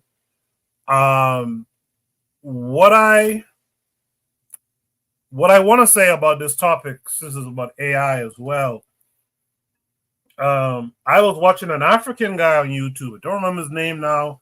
When I find it, I'll post it on the Discord. If you're not on the Discord, join the Discord. By the way, a lot of work is going to come on that Discord in the coming weeks after next week. One thing the African guy was showing, I think it's from Kenya too. He was showing how you can basically make like Pixar films nowadays using using prompts and AI. You may have to use one or two other tools to go from text to video, but he was doing it. I'm like, wow, that's amazing. And so, like a BB Toomey, I like where a BB Toomey and them have their head at. We need to start getting in on this stuff now, so we can start developing these stories, this propaganda, this messaging that we want to put out. Like, I think a great idea would be to put out some short story, some short film on like a Garveyite family or something, and show the children and how they respond to Garveyism, etc., etc. But you guys may have better ideas than me. I'll try to find a video. I'll post it in the general chat. You guys hit me up and let me know if you think it's if you think it's a good idea. African World says they are against putting up on any Eurasian social media. Yeah, I kind of figured that would be the case. But I said, let me try and see if someone, maybe not from a BB Toomey, but someone might have put it up on there, on YouTube. Trigger Happy says, good use of AI, like a machine that can clean rivers or something. But if I was running a government, all art and music must be made by people only. And that I can appreciate. If there's no other last thoughts here, let's go to Shooter Breeze topic number 4. Before we go there, let me just go back to a comment that Afro Native World had earlier that I liked a lot, that I think plays into the next topic. He said, oh man, where is it? He said something along the lines of how Black people fight for white folks now in parts of the Black world, and they use things like saying, well, he's a white Jamaican, so he's one of us type thing. I'm paraphrasing. I can't find the exact thing right now. But I think that kind of goes into the next topic. If you guys remember, there was a Chinese woman with a Jamaican accent who was scolding Black folks in Jamaica that out of many, one or something like that. She was telling Black Jamaicans that Jamaica is not a Black nation. It's a multicultural, this, that, and the other. Yeah, out of many, one people. Right, that's it. Out of many, one. That's the kind of thing you gotta be careful about if that movie trailer scenario were to play out. And I think this next topic kind of touches on that. Should there be something number 4 says Coco. Yes, sir. Before you go to the next prompt, Muda Baruka made a song out of that same idea, out of many, one people. He said, but there was only one person who was cutting the sugar cane. There's only one person who was in the sun and rain. He said there's only one person who was. I can't remember the name of the song, but he had a response to this idea of out of many, one people, because he understands what the idea is. Because only one person who was doing the majority of the work in Jamaica for a very long time, dominantly in the fields in Jamaica, and creating what they say. There was the foundation of what Jamaica is right now. But you have all these new people saying, well, we had a stake in Jamaica as well. Yeah, I understand that. We respect that. But the reality is, you can't just come have a blanket and say, well, we can dismiss you and discard all the work you do before you get to this point. And I think that is a relevant argument in some circles. So, well said. Yeah, well said, Warner. And that's what Afro Native was getting at. There'll be Black folks who will be defending that Asian woman in Jamaica. And as a matter of fact, under that Asian woman's video, I think we discussed it on Shoot the Breeze. A lot of Black Jamaicans were agreeing with her. A lot were agreeing with her. And that's the part of the problem you're going to have. You're going to have those Black folks who are going to say, nah, man, this guy here, Fred is a white guy, but he's a Bahamian man. And that's the kind of problem you're going to have. So let's go to Shoot the Breeze topic number 4. Can Pan-Africanism coexist patriotism. This is an interesting topic, I think. Let's go. It's a short video. Let me share my screen with you guys. All right, you guys should be able to see my screen. Make sure. Yep.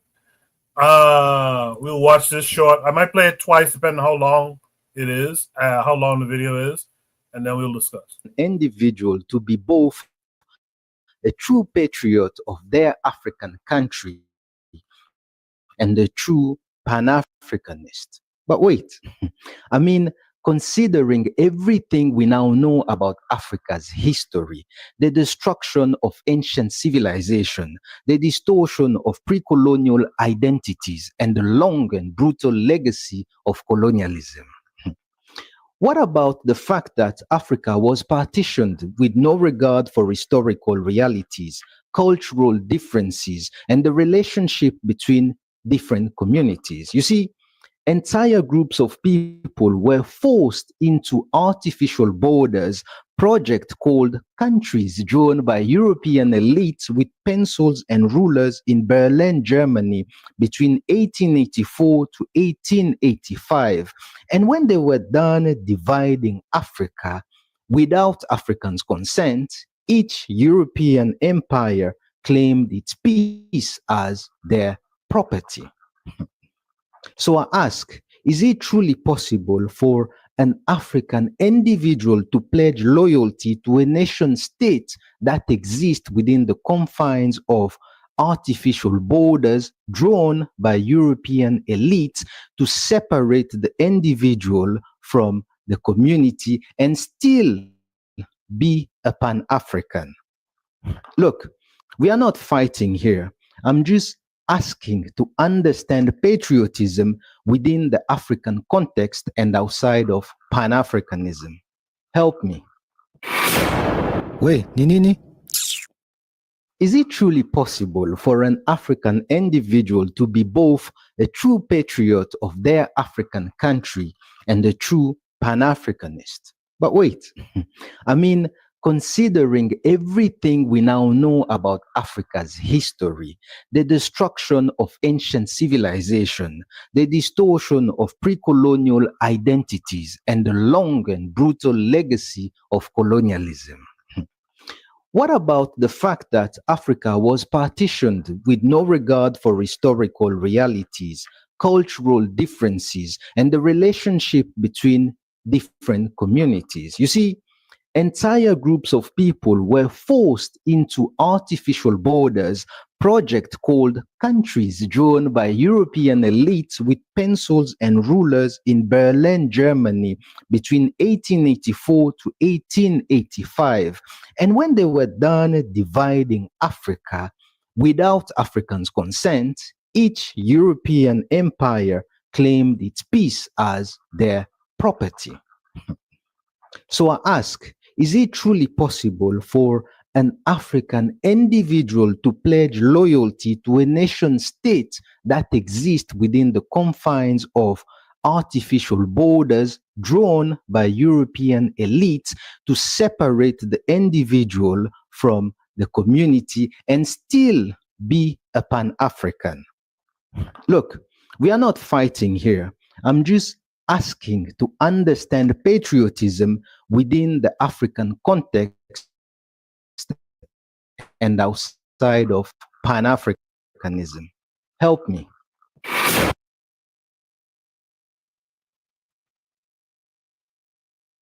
Yeah, so that out of many one thing, and I'm not picking on Jamaica at all, by the way. I'm just using that as an example, right?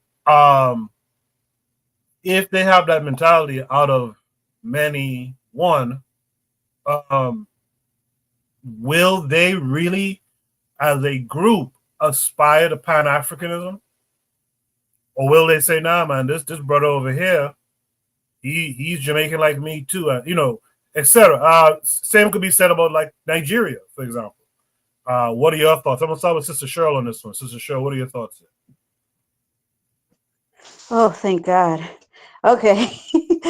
Okay, so I assume when we're saying patriotism, you're meaning American patriotism. Because when someone hears the word patriotism, that's the first thing.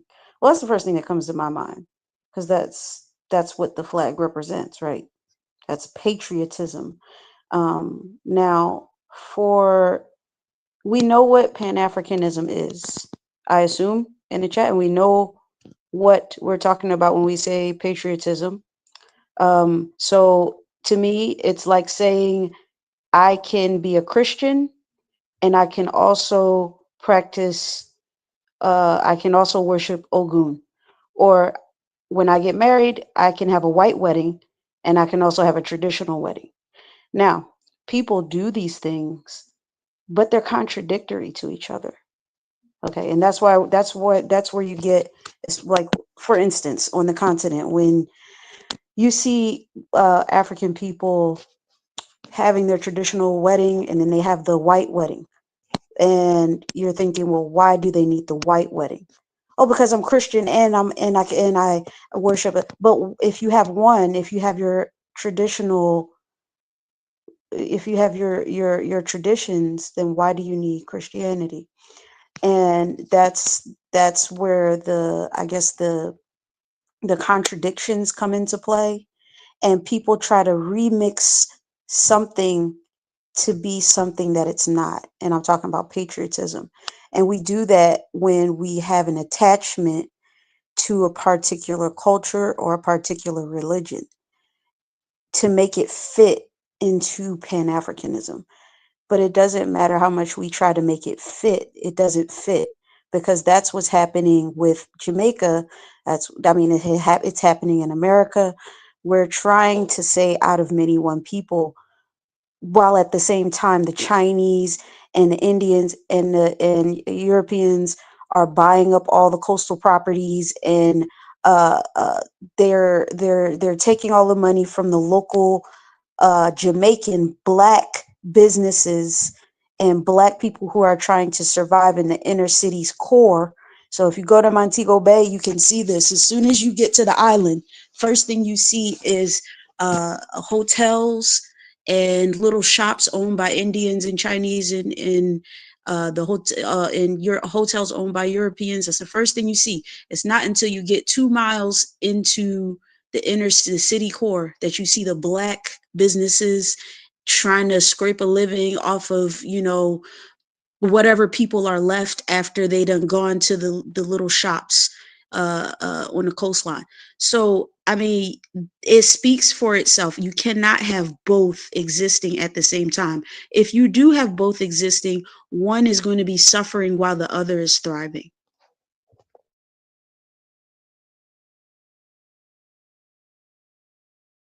I appreciate that, Sister Cheryl.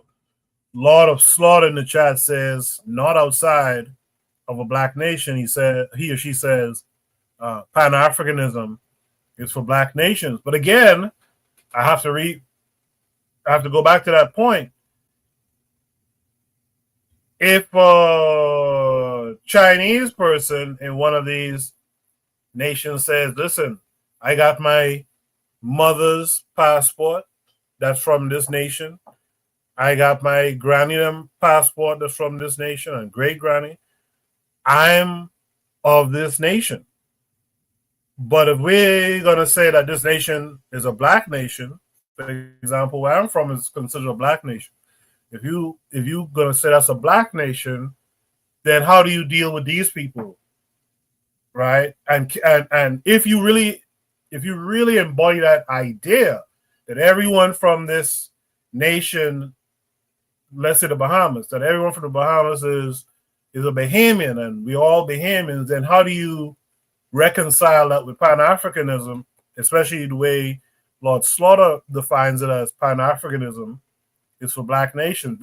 That's where some of the problems come from, which is why earlier in this show I said, we got to do some separating from now, because we're going to have to deal with these types of issues later on when we really get ourselves in a place where we can talk about Black unity or Pan-African unity throughout the continent and the diaspora. Black Seal, what say you? I don't believe that Pan-Africanism can coexist with, if you're talking about patriotism, right? And like Cheryl said, to U.S. patriotism, how is it that definitely can't coexist?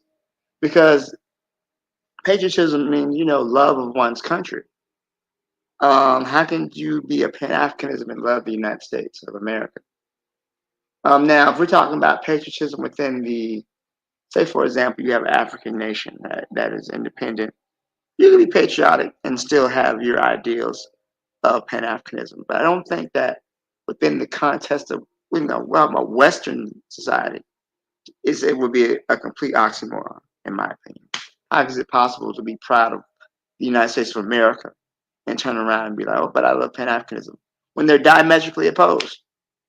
So it would only have to be, it could exist within a African nation, yes, but not outside of that.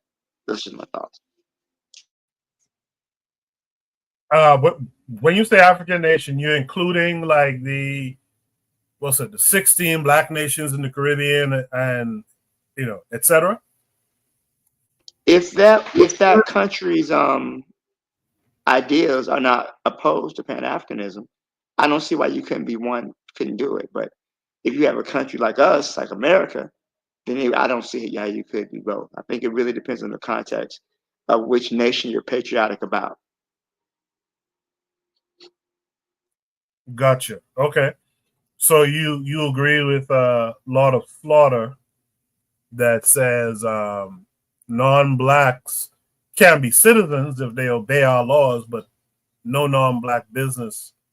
But no non-black businesses are operating. Kamji versus join us in the chat. Shout out to Kamji. Kamji versus the next topic is one that's close to your heart, I would say. Afro-Native World asks Kamji verse, can you be a Cameroonian patriot and be a Pan-African? I'll be interested to see what Kamji has to say about that as well.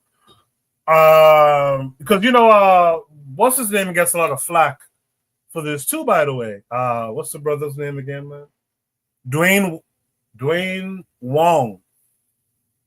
Because Dwayne Wong is from Guyana, but he's of East Indian descent, I believe. And people give him some flack about that. So I'm curious to see what you guys think about that in totality. Buano, what say you to all of it? Yeah, I'm glad Kamji is here, but seems like Kofi is running. But I would say this: it depends on where you are. And why I say that is, let's just say I could be a Haitian patriot, loyal to Haiti, and also be a Pan-African, because the leaders, the foundation of our country is filled with Pan-Africans. The fathers of that nation were Pan-Africans. So there is not necessarily a big contradiction there. And in terms of development of our country, they created the constitution of our country itself. In saying that, and also saying that if you're an African person anywhere in the world and you reach the shores of Haiti, you are a Haitian person. So they was very inclusive in terms of the ideals of Pan-Africanism. One of the first groups of people are actually, in a practical way, operationalize Pan-Africanism. So I think that there's a possibility there. There's also a possibility, I would dare say, even in Barbados, for them getting rid of the crown and deciding to be a republic. And the leader right now currently is a Pan-African person. Mia Motley is a Pan-African person. So I don't see a lot of contradictions there. And maybe someone could point it out to me. In the Bahamas, though, I can't be a patriot of this country and be a Pan-African. There's too much contrast, because first of all, to be a member of parliament here in the Bahamas, you have to swear to the Queen, her heirs, and successors. That's one of the first things you have to do. You don't swear to the people. You have to swear to the Queen, her heirs, and successors. That is extremely problematic for a person who have the ideas of Pan-Africanism. So I can't be the two things. In Nigeria, they still have the British Whigs. So do we, the British Whigs or whatever. And I think that they have a federal system, but they still, in terms of the common law, they still have these ideas of British common law and all these things. So the infrastructure, the English infrastructure still is embedded there. So I don't see you could be, if you could be a patriot in Nigeria in one instance and be a Pan-African in another. I think that is extremely difficult. Maybe in Ethiopia, where the lines was in draw for them, those lines was originally there. And I think that Haile Selassie did practice a degree of Pan-Africanism. So I don't see a contradiction in Ethiopia. And maybe the AES countries right now, where the leadership is Pan-African, and you could be a patriot of Burkina Faso, but they don't disclude or discount other people from coming in to participate in what they're trying to do in the development or wherever. And also they are currently working together. So I don't see a contradiction there. But for me, in this country, I can't do it. I can't be a Bahamian patriot as it stands and be a Pan-African. I think there's too much contradictions that exists between the two ideas. Too much contradictions, man. So I would just say that I think it depends on where you are. It depends on where you are, and it depends on the style of government, leadership of government. It depends on a whole lot of different kind of nuances that exist. But I can't be one. I can't be one. So that's where I am with that. So what about Garvey then? Because Garvey was from Jamaica, which was under the crown, the English crown at the time when he was alive. And in fact, they were still under the crown when he died. Could he not be a proud Jamaican but still be Pan-African? That's an interesting thing that you would say that, because one of the things that Garvey said when Garvey's in the United States, he's like, these people trying to criticize me of being an implant, an immigrant or from Jamaica. He said, I am an African person first and foremost. You know what I mean? He disrobed himself of that ideology from long time. It's people from the outside looking in who keep on trying to cage him into that idea of I'm a Jamaican this or Jamaican that. Garvey saw himself as as an African first. That's why he could label himself as the provisional president. You know, but the Jamaicans after he died now put him as the Jamaican hero. But Garvey disrobed himself of this idea of Jamaican nationalism long time before even the discussions with Du Bois in the United States of America. It's other people who was trying to label him as that and limit him as that. But he disrobed himself of that ideology. He said that there was a time that I could be one of the wealthy Black Jamaicans and suit and make all my friends around me comfortable. Or I could have taken up the task to Africa and all these ideas that Africa, or being a part of this African experience, was his challenge to do. And he decided to take up that task. So I think that you could carry a Jamaican passport as far as travel documents, but as far as being patriotic to Jamaica, Garvey is patriotic to Africa and African people first and foremost. So I just really wanted to be kind of clear about that. You know, I'll leave it there. I'll leave it. No, you're right. You're right. He said something along the lines of, "Why would I choose island over continent?" Right. Afro-Native World points out in the chat how Garvey goes hard against Jamaica in the philosophies and opinions of Marcus Garvey. And he says it's because Jamaica went hard against him. Lord of Slaughter said Black nations should be territories of Africa. Cheryl, you want to share what you said in the chat? Yeah, I've just so personally, maybe it's something that's of my ignorance, but I've never heard of patriotism being used anywhere outside of America unless it's being referred to America, like some form or fashion of culture of America in another country. I'm just a little bit confused about that. But my husband says that Jamaica has the most churches per square mile. So again, that makes me wonder, what is what is Jamaican patriotism? What is when a person says Cameroonian patriotism? Like I need, like, what does that look like? Because if the nation is dominated by someone else's religion, is that what encompasses the patriotism? Or like, what is the patriotism? Okay, is the patriotism, so for instance, for Cameroon, is the patriotism representative of the name of the country, or is it representative of the indigenous ethnic groups of the nation?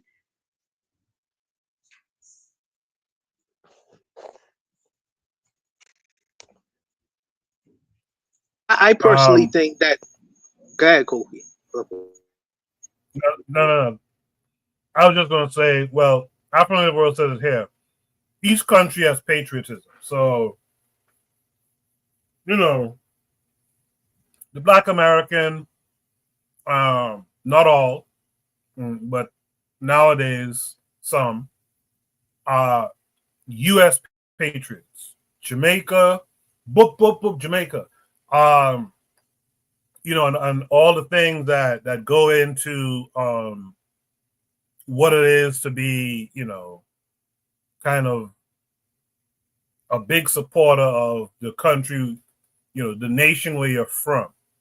I think that's what we're talking about. So African of the World points out, for example, Dominican patriotism is them being anti-Haitian, right?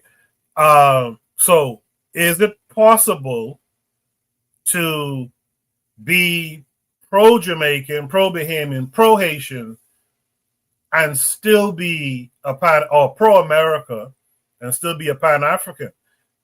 Black Steel tells us earlier, he says to be pro-American, you cannot be Pan-African. Is that the stance that once you've taken on the Pan-African ideology, these nations that we might be from originally they don't really matter as much anymore? It's just about African, Pan-African unity. I think that's the question that's being asked here. And Cheryl, you said no, right? Mm-mm. It's kind of like people, okay, people do it. It's kind of like what I was explaining with how Black people like to have the white wedding and the traditional wedding. They like to be Christians, and they also want to be, Black power and about that life. Like, you can't. It's a contradiction. Like I feel like people go into Pan-Africanism with good intentions, but ideologically it's all over the place. It's like, you can't, like, if you're a Christian, you're like, what's the purpose of a Christian? To spread the gospel. So if you're spreading the gospel, how to all people, and you're saying all people, in the Bible they say, spread the gospel, and doesn't matter what that's what people say now who are Christian. You're pacified. Everybody's your friend. Everybody is worthy of the word of God. How can you say that and be everybody's friend and be a Pan-Africanist? So Pan-Africanist means to put your own people first. That's a contradiction.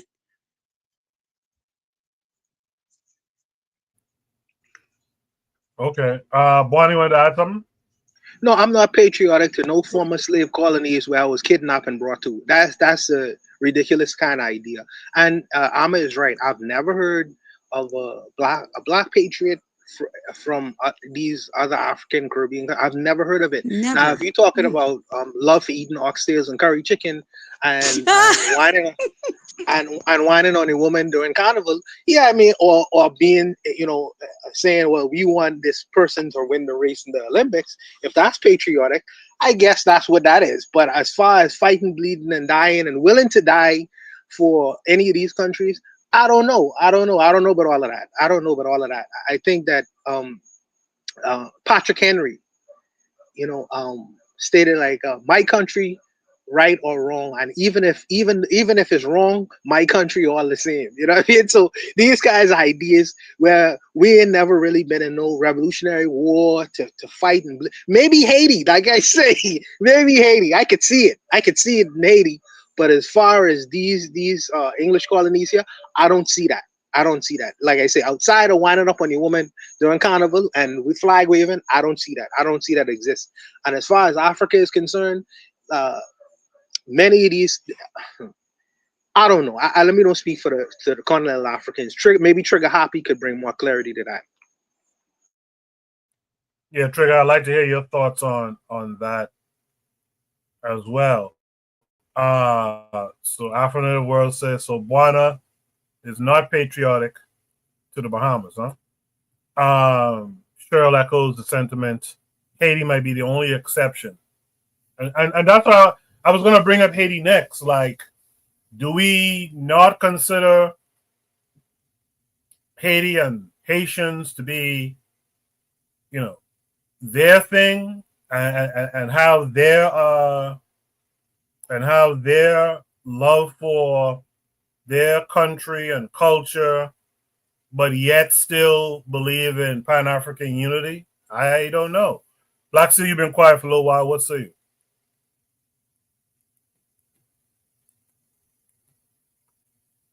Sorry, I had to give him the microphone back.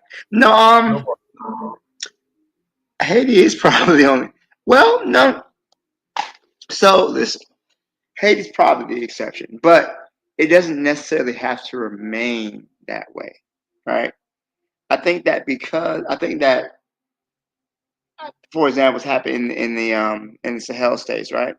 I think that is something that you can be proud of as a member of those states, and also as a part of the larger Pan African movement. So even though I think their goals are noble, they're trying to expand and remove the African power and remove the French influence. That's definitely something to be proud of as well. So I think it can go for certain situations. All right. So I think that. I'm sorry. I think that because the brother say I'm patriotic. No, I'm not patriotic in no former slave colonies. If this former slave colony is willing to wage a war for real independence, like how Haiti waged a war for real independence, and we getting busy here, and there is something meaningful birthed out of that, I understand that idea. But we have not decided to do that yet. And I like Black Steel's academic answer. Such a teacher. He say not yet. And I could respect that. I respect that answer. Not yet. So not yet for us. Not yet. Good stuff, y'all. Good stuff. With that said, man, if there's no last thoughts, let's go to our final topic for tonight. Shoot the breeze, topic number 5. Shoot the breeze, topic number 5 says, this is one of those long ones again. Ivan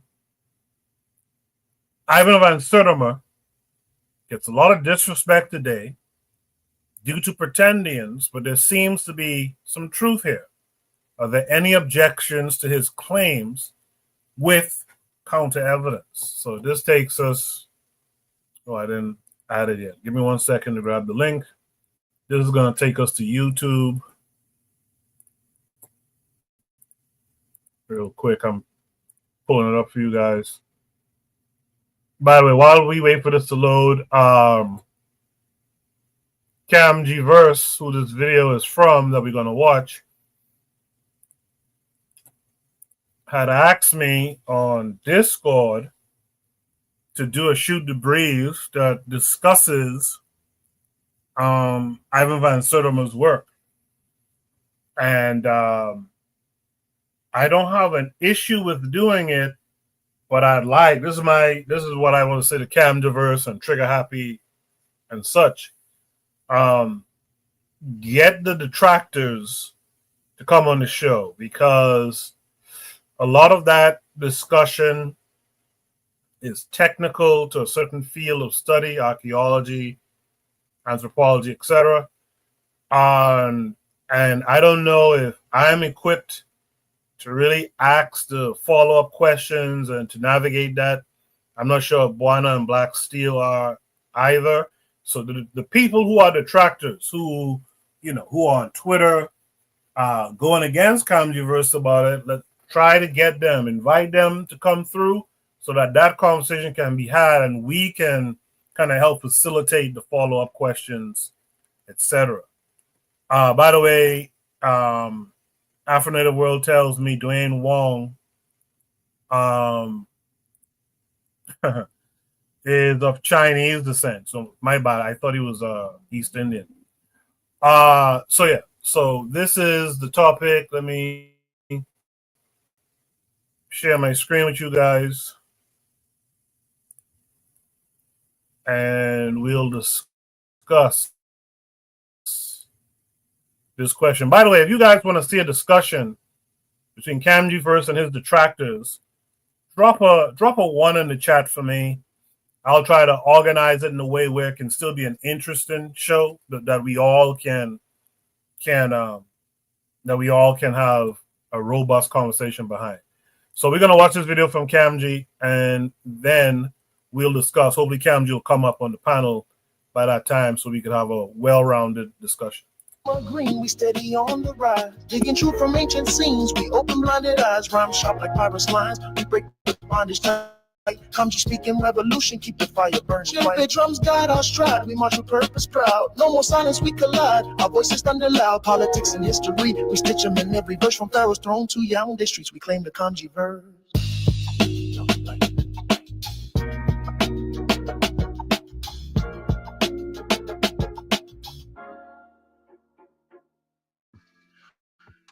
So I want to talk about Ivan Van Sertima and just the many castigations against the legacy of Ivan Van Sertima, who had a very, very seminal work that came before Columbus. Now, this is very controversial because the idea of Africans in the Americas before Columbus basically unseats the supremacy or the false sense of supremacy that Europeans have with respect to, navigation and naval technology. Now, we've spoken ad nauseum on this channel of the many different traditions, from the Wallo Empire to the Mali Empire, the Sawa people, around the Bada of Biafra, the Swahili coast populations, the different populations in the Congo River Basin, who are able to develop advanced naval technologies. We even speak about, Nakau, Hano, and the different traditions of, classical Africans circumnavigating the continent, etc. Right?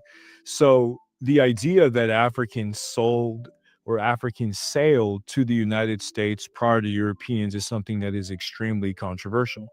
Now, on the flip side, there are a lot of Tantonites and a lot of reactionaries, certain pretendians who try to promote the idea that Black people have always been in the United States. The Megalayan, infra-Saharan African has always been in the United States, prior to even, the existence of the Native Americans. And they deal with population Y, the Lucia skull, et cetera, et cetera. Now, when it comes to Ivan Van Sertima's scholarship, there are many things that he didn't get quite completely correct, but many individuals are nefarious and they're using some of the flaws of Ivan Van Sertima to speak against African-centered scholarship. And this is absolutely, positively not something that we should promote. Now, when we analyze just, a lot of the unscrupulous, mestizo nationalist, cowardly, vicious, slanderous attacks, not only against Ivan Van Sertima, but against any African researcher who wants to look into the possibilities of African contact into the Americas, we have to understand that this is part of a larger attack against Black people as a whole. And there are a degree of traitors who heavily, criticize the work of African-centered scholars because they want to have a good representation when it comes to white folk. What a lot of these chronologists don't understand is that The African-centered framework gives agency to Black people, to Black researchers, to Black academics, to Black people who are trying to find the truth. This is against the false Western framework that positions Westerners as superior and Africans as inferior. This is what we have tried to fight against. This is what Ivan van Sertima was trying to fight against. Now, again, not every African-centered scholar agreed with Ivan van Sertima. There are certain different pieces of information that even I have, criticized Ivan van Sertima for using, individuals like Barry Fell, who was an expert in sea urchins, in his analysis. It wasn't necessarily a meticulous, methodology with respect to the way that he developed his information, right? So there are a lot of critics that are not acting in good faith and are pushing an agenda against African-centered scholarship, right? See, Ivan van Sertima had advanced degrees in anthropology and linguistics, and he was invited to join UNESCO's International Commission. So those who have said that Ivan van Sertima was not qualified to speak on ancient Mesoamerican history is absolutely false. He definitely was. Now, many individuals have stated that Ivan van Sertima said that, all of the Olmec or all of the Tutu-Shi were African people. And this is not what Ivan van Sertima said, right? This is a straw man argument. According to Ivan van Sertima's own words, and again, Ivan van Sertima directly, responded to the critiques of his work they came before Columbus. He said, I am not asserting that Black or African people are indigenous to any part of the Americas, right? I am not claiming that the Olmecs were African people either. What I am asserting is that there is documented scientific evidence of an African presence among the Olmecs, and there is documented scientific evidence proving there was a major African influence on the Olmec civilization. So again, here, for all of the pretendians and the abos who like to use Ivan van Sertima's work to promote the idea that Black people were indigenous to the Americas, Ivan van Sertima directly rejected that, and he promoted the idea that Black people came from the African continent, especially in the Megalayan era, right? So if we look at the core of his thesis, when we refer to a lot of the phenotypic, aspects, there are stone heads that possess typical phenotypes of indigenous Black African people, and they do not look like Native Americans. Many individuals have claimed that some of the more Africoid looking heads are monkeys, right? But these figures do not resemble monkeys. They resemble Homo sapiens sapiens, right? There is a specific head known as El Negro, and many people say that the El Negro head represents a monkey. If this was a monkey, Mexican museum curators would have named it El Mono, right? And monkeys are not a known part of the Olmec religious pantheon. The Olmec heads represent Olmec rulers and or priests, not gods or animals, right? So now there is the work of the Polish craniologist Roginski, and it found that 13.5% of the skeletons from Tatlico and 4.5% from Cerro de las Mesas was African. Right now, many people may disagree with this analysis. Many people may oppose it, but there has not necessarily been anybody who's replicated the research to prove it incorrect.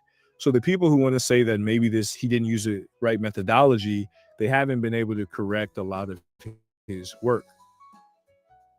Then we have the Solo dog, right? And this is the Mexican hairless dog found in tombs, which was believed to guide souls to the underworld. And this is a direct parallel to the role of Anpu in ancient Kemet, right? And the Kemetic concept is thousands of years older.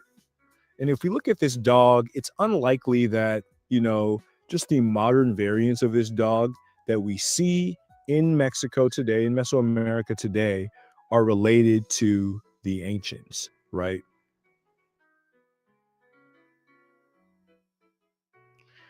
So basically, the idea that they're related to these pre-European dogs is pretty unlikely, right?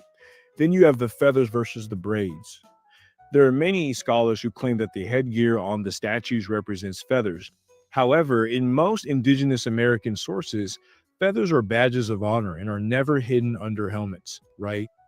So these these representations are clearly braids with beads. This makes a lot more sense. The idea that they represent feathers is just unfounded, and it doesn't match what we see within the Native American record.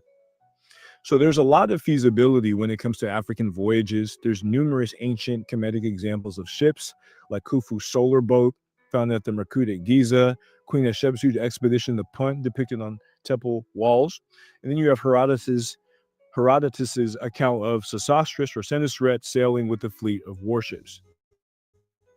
So obviously, the people who built the pyramids could figure out how to sail the oceans. And there's a caveat with, Ivan van Sertima's analysis, in the sense that he positions it at Nubio Kemet. And there are other scholars like the controversial Clyde Winters who position the Mande people as the source of the royals among the Tutu-Shi. And Clyde Winters actually goes further, saying that all of the Olmecs were African. And this is not necessarily something that Ivan van Sertima said. But even when we look at the calendrics, the fact that the Tutu-Shi or the Olmecs created the first Mesoamerican calendar, and you have the 365-day solar calendar of Kemet, as a potential source of it, right? And then there's the more controversial findings of cocaine by Svetla Balabanova, right? Traces of nicotine and cocaine in ancient Kemetic mummies, right? Including Hennet Tai, and many have suggested that this is a potential link, a trade link as well, right?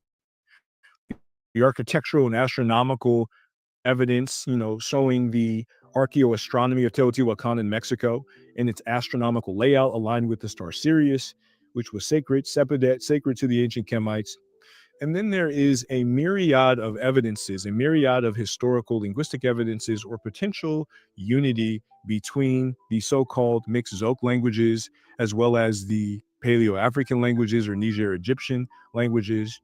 You have various clusters dealing with water, dealing with rain, liquids, appendages, eyes, and putative correspondences that speak to aerial diffusion or trade between infra-Saharan Africans, most probably the Sahelian West Africans, which makes it an easier route to travel, from Africa to Mesoamerica.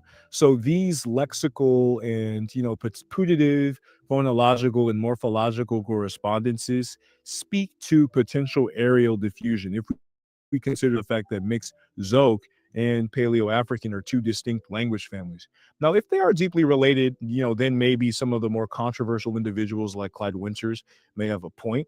But, the time depth of around, 2,000 to 3,000 years basically suggests some type of sustained trade between the two different civilizations, right? Now, when it comes to the critics, Gabriel Hasler Vieira, right, he has a doctorate in sociology. So many of the people who question the qualifications and the research of Van Sertima, who had advanced degrees in anthropology and linguistics, they're using people like Vieira, whose, area of expertise is not necessarily, anthropology and linguistics with respect to Mesoamerica, right? So, a lot of people are trying to say Van Sertima's work is fringe, but Van Sertima was invited to speak before the U.S. Congressional Committee in 1987. He was invited to defend his thesis at the Smithsonian in 1991, and he was published in a peer-reviewed Smithsonian volume in 1994, Race, Discourse, and the Origin of the Americas, right? So the idea that he's fringe is definitely unfounded. He's well-respected, and even if you disagree, we have to give some sort of leaning to his model because it hasn't been refuted, right? Especially its historical linguistic integrity, right? So there's many other African scholars, Pan-African scholars who have defended Ivan van Sertima, right? Especially against the likes of critics like Bernard Ortiz de Montellano, right? And Theophile Obenga specifically calls out Montellano for his uncivil and racist attacks and for his dismissive and insulting tone with respect to his analysis of Ivan van Sertima, right? And this is a substitute for genuine scholarly engagement, right? Obenga finds it unjustifiable that the scholar of Van Sertima's stature, a Rutgers professor with doctorates in anthropology and linguistics, is subjected to such personal and ideological vitriol. Obenga directly confronted Montellano's tactic of dismissing Van Sertima's protest, right? And Van Sertima claiming that he doesn't necessarily fall in the Afrocentric camp. But in reality, any Black person who is against racism is going to be classified as an Afrocentrist, right? Now, Van Sertima answered his critics with academic rigor, right? Obanga directed readers to Van Sertima's own published response, reply to my critics in the Journal of Pan-African Studies in Northridge, California, right? So he did not ignore the criticism, but he met it with a point-by-point refutation. And a lot of these Eurocentric and racist critics conveniently overlook this, right? Now, the idea that it's only Afrocentric scholars who have promoted the idea of Africans among the Olmecs is completely false. We have Alfonso Medellin Zenil, who was a Mexican archaeologist. He was a founding researcher of the National Institute of Anthropology and History and the National Museum of Anthropology. He also taught several generations of students at the University of Veracruz, right? And Medellin established a chronological sequence for the Totonac culture. And he conducted fieldwork on the island of Sacrifices, where he discovered the Totonac artifacts. Now, according to this scholar, true Negroes, the true Negro physical type was represented among the Tutushi, or the Olmecs. Then we have Gonzalo Aguirre Beltran, right? And this was a Mexican anthropologist known for his studies of marginal populations. His work focused on Afro-Mexican and indigenous populations. He was a director of the National Indigenous Institute and as assistant secretary for popular culture and continuing education. He was responsible for forming government policy towards indigenous populations. So not only was this a researcher, this was a government official, right? And he is very important in the field of applied anthropology. According to this scholar, he did not reject the idea of Negroids or Black people among the Olmec population, right? Then we have Carlo, T.E. Gray, whose work on Xochitl figures led him to conclude that the Olmec ancestry was probably not Mongoloid, right? And Carlo is a historian known for his research work on pre-Columbian art and archaeology of Mexico, particularly the Olmec or Tutushi art and the Mezcala culture of the Guerrero region. So he's saying they probably were not of Mongoloid origin, right? And this is affirming the fact that there are numerous scholars who wouldn't be considered, Afrocentrists, who have promoted the idea that the Olmecs definitely potentially had either Negroid or African origins. So Montellano's selected bibliography reveals a biased agenda rather than a pursuit of the truth, right? So we have to understand this. And Obanga situated Van Sertima in the defense of Van Sertima as an affirmation of African agency against the biased Eurocentric and flawed criticism against the framework that African-centered scholars seek to present. So with respect to this, yes, there's definitely evidence, to substantiate and support, Ivan Van Sertima's claims. We just have to be more willing to examine that evidence and not just take what the critics of African-centered scholars say at face value, right? This is very, very important in terms of understanding just the integrity and the value of our great scholars, right? And whether it's writing, whether it's, their theology, theogony, whether it's some of the correspondences with language, it's obvious that Africans played a very, very prominent role just in, the existence and the development of all of the different, civilizations of the world, right? And it's very, very clear, just the fact that, Africans have always consistently played a prominent role in the development of world civilizations. So in defense of the great scholar Ivan Van Sertima, that's all I got for y'all on this one. Hope to get you on the next one. Peace. Let's go to Karma Green, we steady on the rise. Digging truth from ancient scenes, we open the blinded eyes.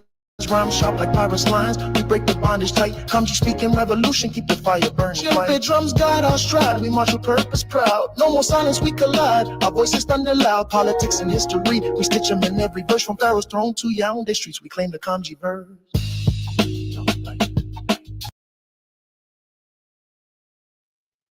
Try to play most of that outro so you guys could see some good AI at work there. Well, a lot of you had comments in the chat. I see our boy Real Black Gentleman is out there saying greetings, people. I'm gonna put it in the chat, but I'll say here too, is Kamji still here? Because some folks have some questions that you would be better, way better than me at answering. This is not my area at all. But yeah, a lot of commentary in the chat. You guys keep the comments coming. We'll try to play off some of the things that we see out there. Cam G is still here. Cam G, if you can, come up on the panel so that we could have a full discussion. Let me mix it up this time. Let me start with Buana this time. Buana, what say you to what you just saw? Cam G verse is the new. He's the new Ivan Van Sertima, and that's a big title to bestow on him.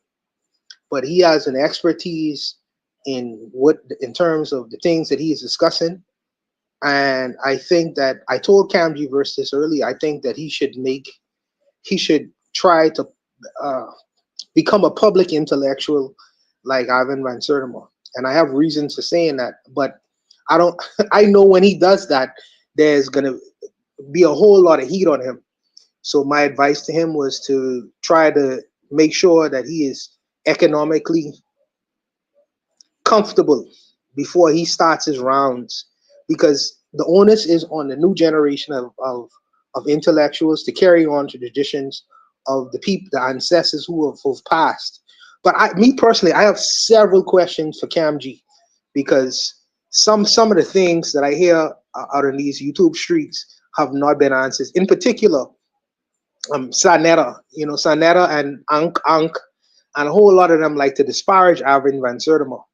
But I've read They Came Before Columbus, but I've also read his response to his critics, and this is left out of the conversation when they try to discredit Ivan Van Sertima. They don't talk about the fact that before he died, he responded point for point in terms of his critics, and that is missing from the discussion. But there are several things. There are things I want to know from Cam G. He talked about the cocaine that was found in the bodies of mummies, and I would like to first know how they answered. How is it that the flora and fauna from South America got into the bodies of mummies in Africa? That's the first thing. The next thing is Thor Heyerdahl. Thor Heyerdahl proved that it was possible to travel from, I think, the coast of West Africa, maybe Camji could correct me, into the Caribbean seas. So if they had the ability to do that, of course, he was proving that navigation was possible from one from one area to another area through currents and these kinds of things. Another thing too is the architecture of the Aztecs. I think, Huitzilopochtli, they had it was like a Egyptian pyramid. It was like a pyramid, and the purpose it served, it was very similar to the pyramids in Egypt in terms of the priests being in control of that territory, that specific structure itself. That's the other thing. Lastly, I don't know if Camji getting all of this, but lastly, the question I had is, how does the scholars deal with El Negro? Because when I see El Negro, I am seeing a black statue. For me, it's very difficult to get around that. So I'm asking myself, what is that doing there? If the predominant people in that society don't look like that, don't have the whole facial structure of that particular structure, how did that get there? What does that say? And I'm curious about how the scholars dealt with that. So these are the questions I had for him. If I don't know if he's on, or if he's even hearing what I have to say. But that's the questions I had. No, I'm right here. Before throwing real quick, before throwing it to Camji, do you have any comments about what you saw, or in relation to the prompt? No, my only question is the obscurantists, the people who get engaged in these ridiculous claims, is the amount of people who's in this part of the world. Because when I hear Ivan Van Sertima talk, Ivan Van Sertima try to make it clear in terms of the influence of the Africans who probably would have gotten to this part of the world, not the numbers. The Dane Callaways of the world would make it seem like there were millions Africans or black people in this side of the world. And I know that's ridiculousness, But I'm saying that in terms of numbers, how many people had actually reached this side of the world, in terms of how they could be so influential in where the indigenous people were to want to build structures or even try to create their own monuments to these people who probably would have come here. What's the numbers looking like? So those are my questions in terms of watching the video. Camji, usually I have the anchor of a topic go last, but because Buana started off with these questions, I'll let you go. So how are you this week, Camji? I'm doing good. I'm doing good. Yeah, I wasn't expecting Yes, you to have the show today, but it's cool. There was a lot there, and I will say that before I go too deep, this topic is very, very difficult for most Black people because most Black people don't know how to think beyond the boundaries that white people set up. That's number one. So, you know, one of the more common detractions that I get about this topic that shows that most people aren't really thinking that much is the incoherence between the chronological period of Abubakari's voyage in the 14th century and the Epiomic culture, 12 to 4th or 12 to 13th to 5th century BCE. One is a BCE culture and the other is a common era culture. But Sertima's book, They Came Before Columbus book, he describes a very large chronological time span that, you know, goes from the Paleolithic to the pre-colonial period. So just that one limitation of the contact model to the 14th century shows that a lot of Negroes who approach this topic are not reading or thinking at all. So I'll leave it with that, and I'll let everybody give their input before I go deeper. Sure thing. Sister Cheryl, what say you?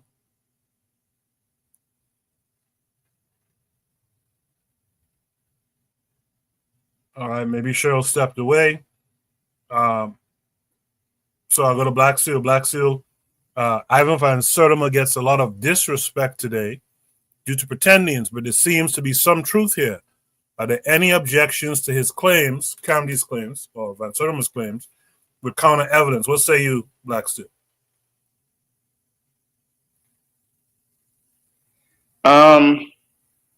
So I've read. I do actually have a copy of his book, Came Before Columbus. Right. I don't know. I think that I wasn't aware of some of the ways he his counter evidence. I think I'd like to at least learn a little bit more about that. There are a lot of people who, when he read his book, he talked about the king of Mali who sailed into the east and never returned. And I guess he talked about that in his book, but it's been a very long time since I've read it. I'm open to hearing any and all information about this topic because I'll admit I'm not as informed as I would like to be personally. So, but I do accept the fact that African people, were explorers as well, and they traveled to all parts of the globe. I could definitely understand that, but I'll leave it there. Those are just my thoughts on it. Sure thing. So, Camdy, this is what I don't know if you heard me when I teed up this conversation earlier. Cheryl, I'll come to you in a second. A lot of us are not as adept to this information. So, to do a whole shoot the breeze on the topic would be, I can do it, but you would have to organize like all those detractors I saw you had on Twitter this past week or two. If you can get them to say, yes, we'll come and have this. They won't come. I'll just tell you right now, they won't come.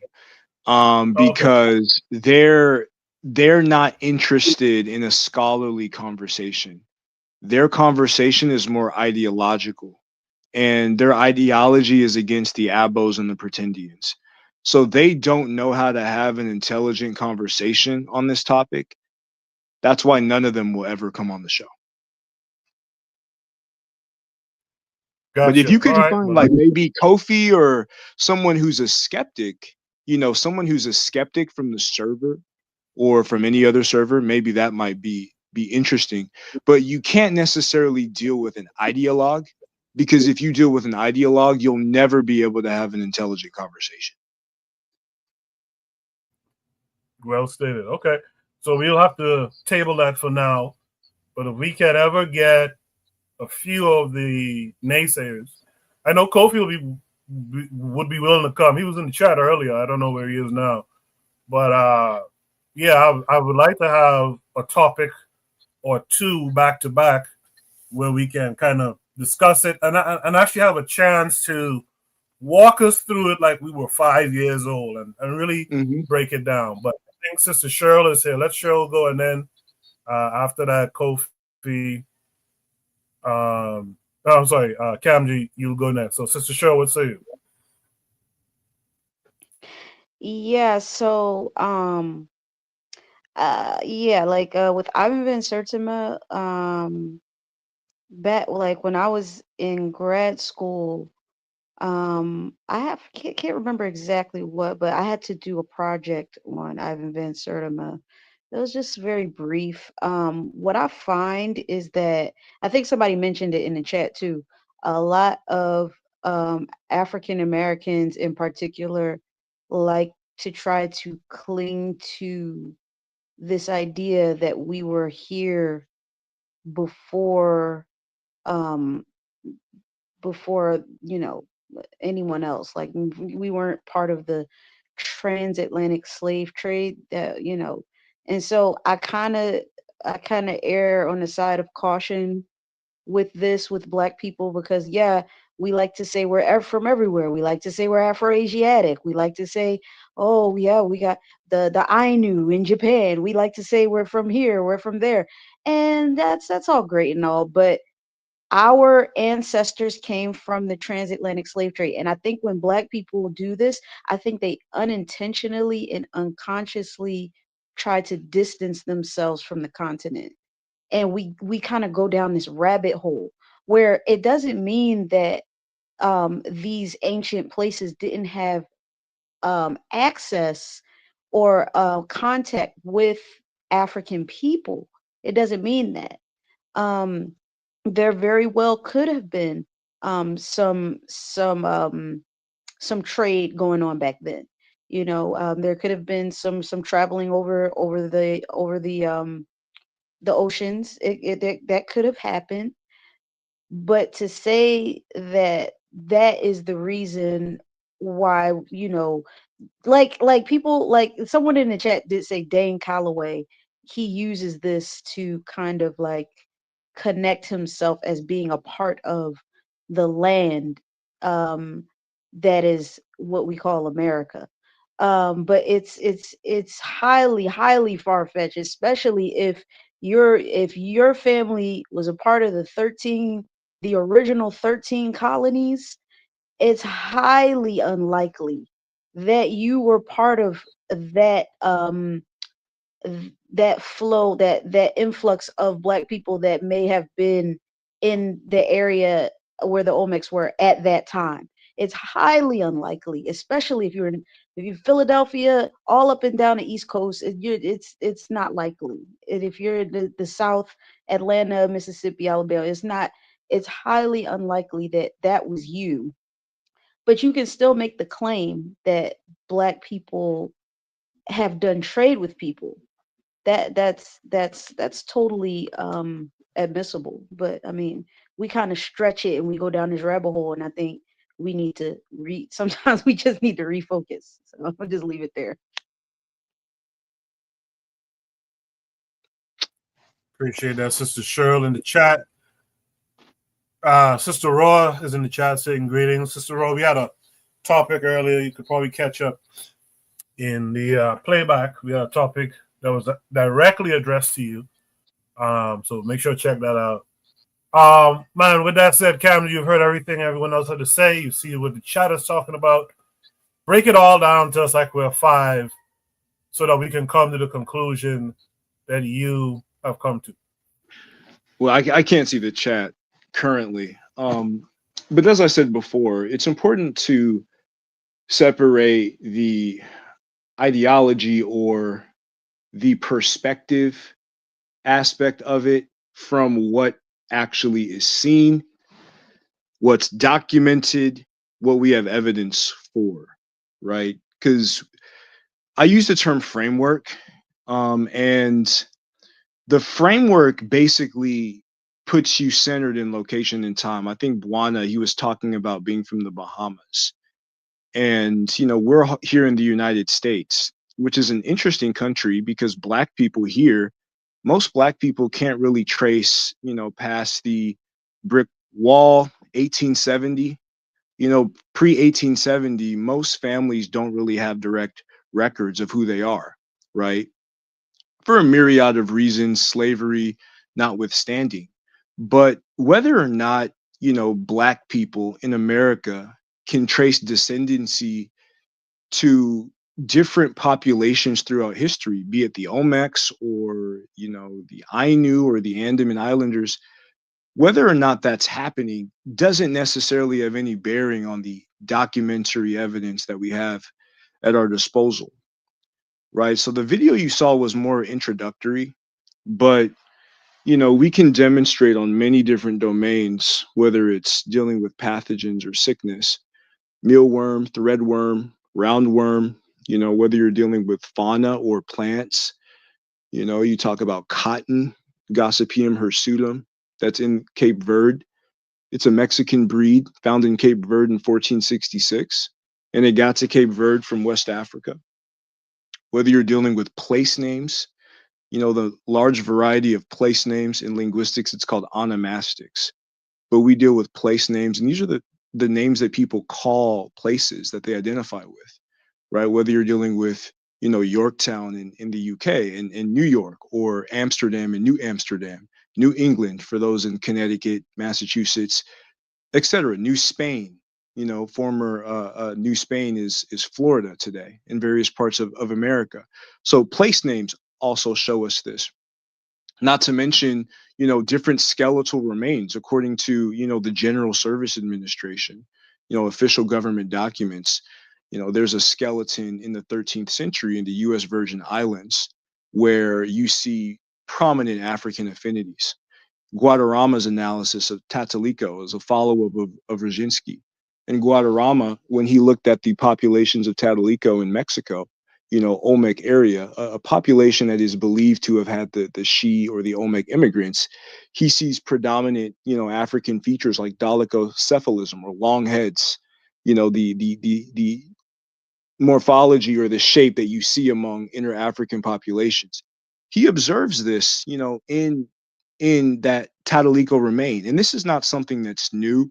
This is something that has been seen, throughout history, Mexican, archaeological history, this documentary evidence of contact, right? Even if you were to go to some of the epigraphy, Morenz et al.'s analysis, Hampade Ba's analysis, Moncayo's analysis, Haynes, et al.'s analysis, showing Manding letters in the Mohara stele, in the Tuxtla stele.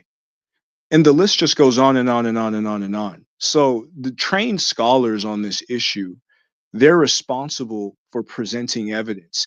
Now, they do come from a framework, and the frameworks are important, whether, you're an Aborigine or whatever, whether you want to say that you come from this tribe or whatever motives you have, right?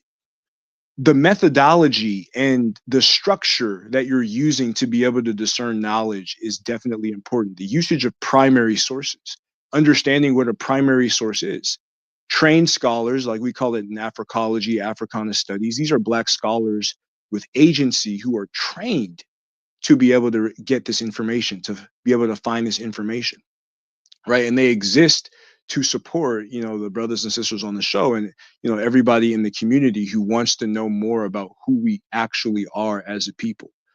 But as I said, ideology notwithstanding, the history of racism and slavery notwithstanding, because we definitely can't separate the environment from the experience of Black folk. But when we're trained and when we're focused, we gotta, don't take our eyes off the evidence, don't take our eyes off of what has been documented, and don't take our eyes off of what we can demonstrate and prove. So that's kind of generally it. I mean, that's like a brief synopsis of it. Now, if we want to go into particular details with any field that I just mentioned, we can. So you use the example of Sierra Leone. I think it was Cape Verde actually. You said that they had Mexican species of cotton. Yeah, and that comes Gossapium from actually hirsutum. West Africa. Yes. Okay, Yes, so Gossapium hirsutum. Yeah. right. So tell us about the cultural exchanges then between the Olmec civilization and say West African civilization. Food, is it language? Well, there's etc. both. I mean, yeah, there's both. Sertima mentioned bakoko, and this is a lexical item or a vocab word that Montiano, Hazaviera, Barber, the individuals from the Current Anthropology 1997 forum, they disputed that. But Roger Blench actually, reconstructed among various African populations, Koko. And we certainly know about the nominative ba used in, so-called Bantu languages. So Bakoko would be an example of that. Kani or Guani, which you see among the Taino populations, you see it in Costa Rica, this gold copper alloy, right? We have some commonalities with that phrase. And generally speaking, there's a scholar by the name of Neder Neb. He's the one who pointed me to this area. The fact that, in linguistics, there's what's called aerial diffusion or contact or borrowing between West Africans and Mesoamericans before Columbus. And that basically shows that they were trading to a degree, and basically sharing ideas and sharing items. Now, again, as I mentioned before, a lot of the deceptive practices, of some of these scholars from the CA Forum is they'll try to limit the contact model to the 14th century, or they'll try to say that anything that happened before Abubakari in 1311 invalidates this model. But, Van Sertima and many other scholars, many other Africological scholars, they laid out a large time span. So there's a lot of history from the Paleolithic time until now where various exchanges took place. Another example is in Ile Ife, the pavement on Ile Ife. We have corn impressions on the pottery sherds because what they did is they took pottery and they crushed the pottery as part of their pavement mixture. Anybody who's in the construction industry, about the relationship between Portland cement and concrete. It was actually, my field. But when you look at Ile Ife, you see impressions on the pottery of Z maize. Z maize or corn is predominantly an American species, an American fauna. And you see that in Ile Ife in the Yoruba culture before Columbus's voyage. It's obvious that in numerous fields, genetics, linguistics, epigraphy, the writing orthography, commonalities from the Swahili coast with the schematic geometric amorphous drawings of Felix Chami. You see some of the same letters in West Africa, and you see some of the same inscriptions in the Tuxtla and the Mojera stele in Mesoamerica. And the list goes on and on. It's obvious that there's just numerous areas and evidences of contact beyond just the technological ability of Africans. And I'll leave you with this on this point. Western scholars today, they say that the blonde-haired, blue-eyed Viking, they navigated to the Americas. The Asiatic or the Pacific Islander, right? And for many people who say that the Olmecs look like the Samoans, and Ibn Van Sertima's follow-up, which is African presence in early America, he actually mentions, Australian Aborigines and Melanesians sailing to the Americas as early as 25,000 years ago and 15,000 years ago, respectively, for the Negritos, deep in the Paleolithic time. So Sertima's model includes the possibility and reality that many of the Black people in Mesoamerica came from the Pacific, right? And if you go deeper into this, right, you can see the many like the myriad of correspondences. And it's really easy to get lost in it. But at the same token, I think it's important for us to be respectful for what our scholars actually proposed and wrote down, right? Be absolutely respectful, because when it comes to the nautical technology, right? Or the ability of intelligence. Most Western scholars, again, they'll say that the Europeans, they made it to the Americas. The Asians and the Pacific Islanders, they made it to the Americas. Rats and monkeys, they sailed from Africa to the Americas. Seals, they took tuberculosis from Africa and they sailed to the Americas. Thor Heyerdahl and Lindemann, German and Norwegian scholar respectively, they used traditional African boats to sail from Morocco, in the case of Thor Heyerdahl, who made it to Barbados, and Sierra Leone, right, who made it to the Americas in about 50 or so days. White men in traditional African boats made it to the Americas, but black people from Africa could not do what white men in traditional African boats, monkeys and rats, as well as whites and Asians did. Now, make that make sense.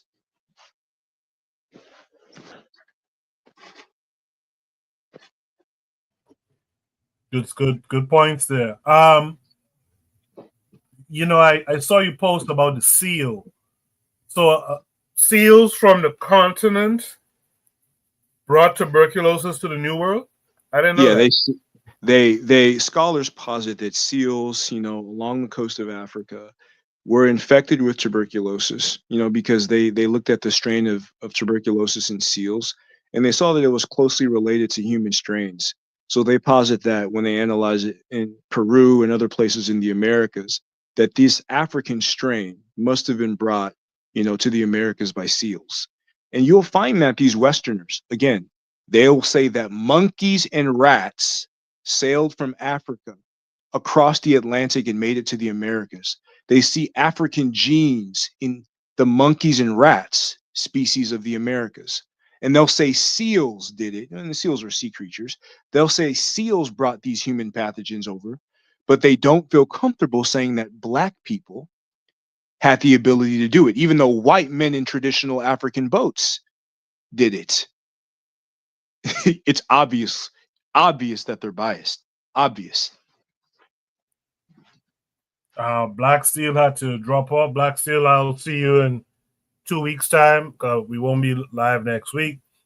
But one last question from me to Kamji, which I find fascinating. So, two questions. The Olmecs, who we believe have African origins, right? Are they all of African origin or some was of African origin? Well, I mean, Sertima's model, the contact model and the approach says that their presence was there, right? If we consider Wyszynski's analysis, he puts it at 14% of the skeletons that he examined had that. He used equatorial and Dongolan type taximetric approach, which people who disagree, the same people who disagree with Wyszynski with respect to Olmecs, you see them Bantuid, Congoid, Niloid, and using all types of taximetric methodologies to describe African populations today, to delineate, different African populations today. Guadarrama, his different type in Tatalico was about 40%. So it was like a large minority would represent, the prognathism and dolichocephalicism or long skullness that you see in the so-called true Negro type. Scholars like Clyde Winters, which I say is controversial because he's probably the only open FBA scholar. He would actually say that all of these people were black and that they came from Paleolithic times from Africa. And you could differentiate him from Dane. Dane basically says that black people were aliens or came from the sky or whatever. Like they just go all the way to the deep end. But to answer your question, I would say safely, I could say a minority.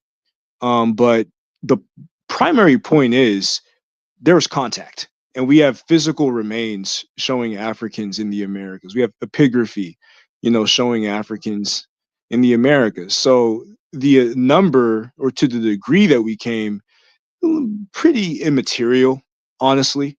We're just trying to demonstrate the technological plausibility and the fact that we were there, and we demonstrated that.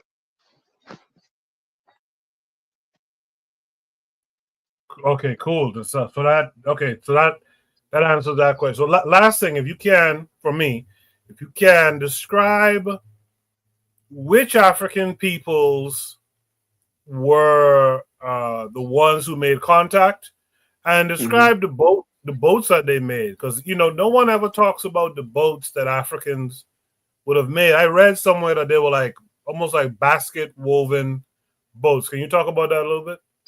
Yeah, and that's interesting because this goes back to like the limits of Anglocentrism or English only sources, because there's actually a myriad of sources who speak about the watercraft. Now there is one English source, Robert Smith, that comes to mind, and he actually speaks about West African sailboats.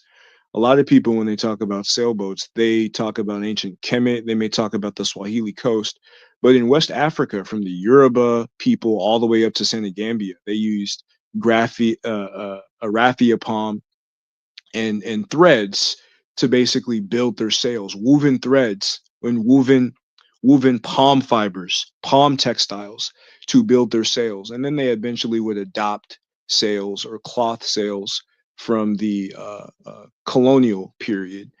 But the Senegambians, the Wallo people, are extremely important in this because they have an extensive tradition of uh, mariners, star travel, star mapping, an extensive tradition. And the Niani Empire, Niani would be the name of the Malian Empire, in the decades prior to Abubakari's 14th century, early 14th century voyage, they actually gained dominion over the Senegambian coast. So many of the Mule mariners would have been in their domain. They would have had access to the Loco and Gal ships, which would have been 20 meters, 65 or so feet, 8 feet across, with the hull maybe about 4 to 5 feet high. Those are the Loco. The Spaniards called them Almadia ships or dugout canoes. And, in the most primitive version of that, that's what Lindemann used to basically travel, from Sierra Leone to the Americas. This German scholar in the 1950s. Took him about 52 days, right? But the evidence shows that they actually had, structures, sails, what Europeans may call the caravel, according to Pathé Diang. Like the caravel of the Europeans is based upon a Senegambian prototype, right? So the Senegambians would be a major ethnic group, and by extension, the Mali or Niani Empire and all of the ethnic groups associated with that.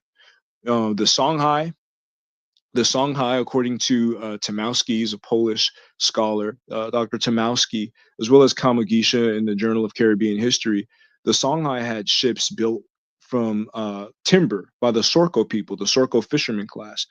And these ships were very, very large. They could carry cargo up to 70 tons, right? They were really, really large ship, 25 to 30 meters, similar to the Mbana ship of the Senegambian people, which is about 30 meters, 10 foot across and 5 or so feet of hull height. And these ships had the ability to carry, massive amount of tons. And the Songhai Empire, as well as the Niani Empire, actually had administrative offices where they managed the construction of these ships and the riverine trade, right? Now, on the riverine trade point, because you had many different populations like the Yoruba, the Igbo, the Igala, the Nupe, who had shipbuilding traditions, but they weren't necessarily seafaring ships, and they weren't necessarily ships of large capacity, according to the evidence that I've read, right? And a lot of the detractors, they'll try to claim that African nautical vessels are limited to rivers, but they misunderstand the fact that there's oceanic rivers. So by definition, if you have a ship on the African continent who could withstand adverse geology, right? Especially geology that scholars like Thomas Sowell claim prevents the ability of African people to make ships. So if you have ships that could withstand adverse riverine, geology, they could definitively withstand oceanic rivers. I mean, it just goes without saying, right? But to go on to extension, the Mina people of the Gold Coast, you have a city called Coromante, and onomastically that could be connected to the Garamantes. The Garamantes being the North African and Sahelian populations who built ships contemporaneous with the Phoenicians, part of, Van Sertima's contact model. These Agawa people, these Kanem people, Amazigh people, obviously in Northern Africa, like the Tuareg, you have the Luango people who, with the Mina people that I previously mentioned, of the port city of Coromante, according to Robert Smith and his analysis, they were able to build ships that could travel up to 3 to 4 months from the Gold Coast of Ghana to Angola. So they were able to travel there and back with sailboats, right? And the Fanti people and the Mina people, they were known by Europeans to be able to conduct trade deep out into the coast. Because a lot of, them white folks, they were getting scared because they were getting beat in a lot of the revolts, the ship revolts. So they started to manage trade where they may show up like 20, 30, 40 miles off the coast and ask, one of the African boats to, sail out and give them merchandise, right? And the last thing I'll say on this, Swahili, I don't want to miss any. Swahili, ancient Kemet, the Somalis clearly, obviously had this. I mentioned Angola, the Congo Kingdom had this as well. And the speed. One thing that's missing is the speed and the ability of, different African populations like the Mole Mariners to understand these currents and understand seasons of when to travel. They prefer to travel in the spring because they knew that there would be calmer winds in that North Atlantic gear loop or that current loop. Some of these ships, these Mbana ships, even the Loco and Gal ships that navigated across the Atlantic, and these were fleets, right? They could travel up to 100 leagues a day, right? Which is 300 or so miles, depending on where you are with respect to latitude and longitude. That's comparable to modern oceanic speeds in traffic, albeit these are larger steamboats, with a lot of metallic components. So structurally that makes them heavier, but still it's pretty fascinating that these timber boats, right, as well as the Buduma papyrus reed boats that Thor Heyerdahl used, right? Some of these boats were able to travel as far as 100 leagues a day, and at top speeds, you can make it from West Africa to Mesoamerica in about 30 to 45 days, according to Dr. Pate Diop. So that's pretty incredible. And again, the Pan-Africanists in name only, or Panos as I like to call them, they have to stop negating the technical capabilities of African societies before European contact, simply because they want to oppose pretendians. I mean, it's possible to walk and chew gum at the same time. You can be meticulous with respect to your analysis while not falling for, illegitimate propaganda. So that's all I got on that. Appreciate that, Carmen G. Let me throw it to my remaining panelists. If there's any thoughts or questions you guys would have, let's start with Buana. Yeah, definitely. I have several questions. As far as currents, because I live on an island that's surrounded by water, I understand the strength of currents, and the if you understand currents, you understand how it can be manipulated in terms of sea travel. So usually, sometimes when you hear these kinds of discussions, these are people who are landlocked and don't understand the current the ocean potential in current usage. But let me first start here, because the first question I have is in terms of architecture in Mexico. In terms of the Aztecs, the buildings are structured very similar to pyramids. That's the first question I have, and I would like you to explain what the dispute is, because they're so similar in structure. That's the first thing. The second thing is dealing with the idea of El Negro. El Negro is a structure that I don't know how that got there, and I would like to know what the dispute is in terms of the scholarship and how they deal with that question. The third question I have is, you mentioned the term of Guinea gold. Some people don't realize that some gold is different, and Guinea gold or gold from Africa is particular to that region in terms of being different from gold found in the Western world. And the fact that someone could use that term and definition, they had familiarity with the gold itself to know that there was a distinctive difference between the two. But the last question I have, I don't know if you're getting all this down, Camji. The last question I have is the Andaman Islands, because the discussion is from some quarters here is these people are not necessarily African people. So my question to you is, whether you consider them African people, and if they are African people, which part of Africa did they come from, and how did they traverse from Africa into the Indian areas of the world? That's the 4 questions. I don't know if you got all that. Yeah, I think I missed the first question, but you asked about the Andaman Islanders, you asked about the gold, you asked about Monument F, and what was the first question? Monument F, El Negro, Yeah. and then the pyramid structure of the Or the Aztecs. pyramids. Yeah, Yes, yeah, sir. the Yes, Aztec. sir. Yeah. Yeah. So like again, this is another area where a lot of the current on anthropology 1997. And all of y'all should get familiar with that current on anthropology because literally 100% of the detractors get their arguments from there. Like it's like word for word type of situation. But they try to say that, oh, the Teotihuacan is thousands of years later, so it couldn't necessarily be related to, the Nubio-Kemetic civilization. But architectonically, some of the same pyramid structures that you see in the Sahel in Western Africa, they bear relationship to that which you see in classical Africa. And these civilizations are separated by thousands and thousands of years. Now, I wouldn't necessarily posit that the Mesoamericans were taught, by the Africans per se, even though it is possible.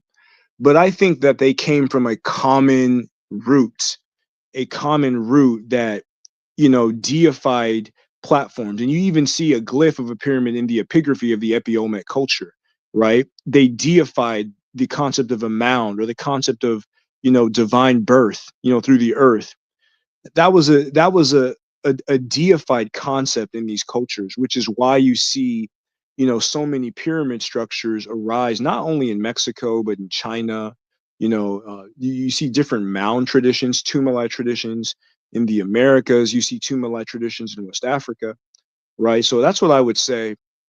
And I will admit, I haven't necessarily gone too deep on the history of structural development in the Aztecs as it relates to the Epi-Olmecs, and that would kind of be ironic considering my field of expertise. But I wouldn't posit it. I would say that it's a possibility. Now with Monument F, first they try to say that Monument F or El Negro, like they literally call it Black Man. The museum curators literally call it Black Man, right? They say that it's a monkey. I've never seen a monkey with a high top fade or big lips, right? Big protruding lips with a defined philtrum, right? They say that that's a monkey, even though monkeys are not part of the Tutushi or Olmec divine pantheon, right? So that's out of the picture. If it's a monkey, they would call it El Mono. They wouldn't call it Black Man. I mean, if they called a monkey Black Man, that's actually pretty racist. Like that's racist on the other end. Like you name a depiction that you're calling a monkey Black Man. That's what these people are claiming, right? Now, other individuals, I've heard this claim as well. Oh, it was black because it was dark when they excavated it, which the physical evidence from the pictures doesn't show that. And Monument F is no more darker than any of the other basalt heads when they're excavated. So that actually falls apart.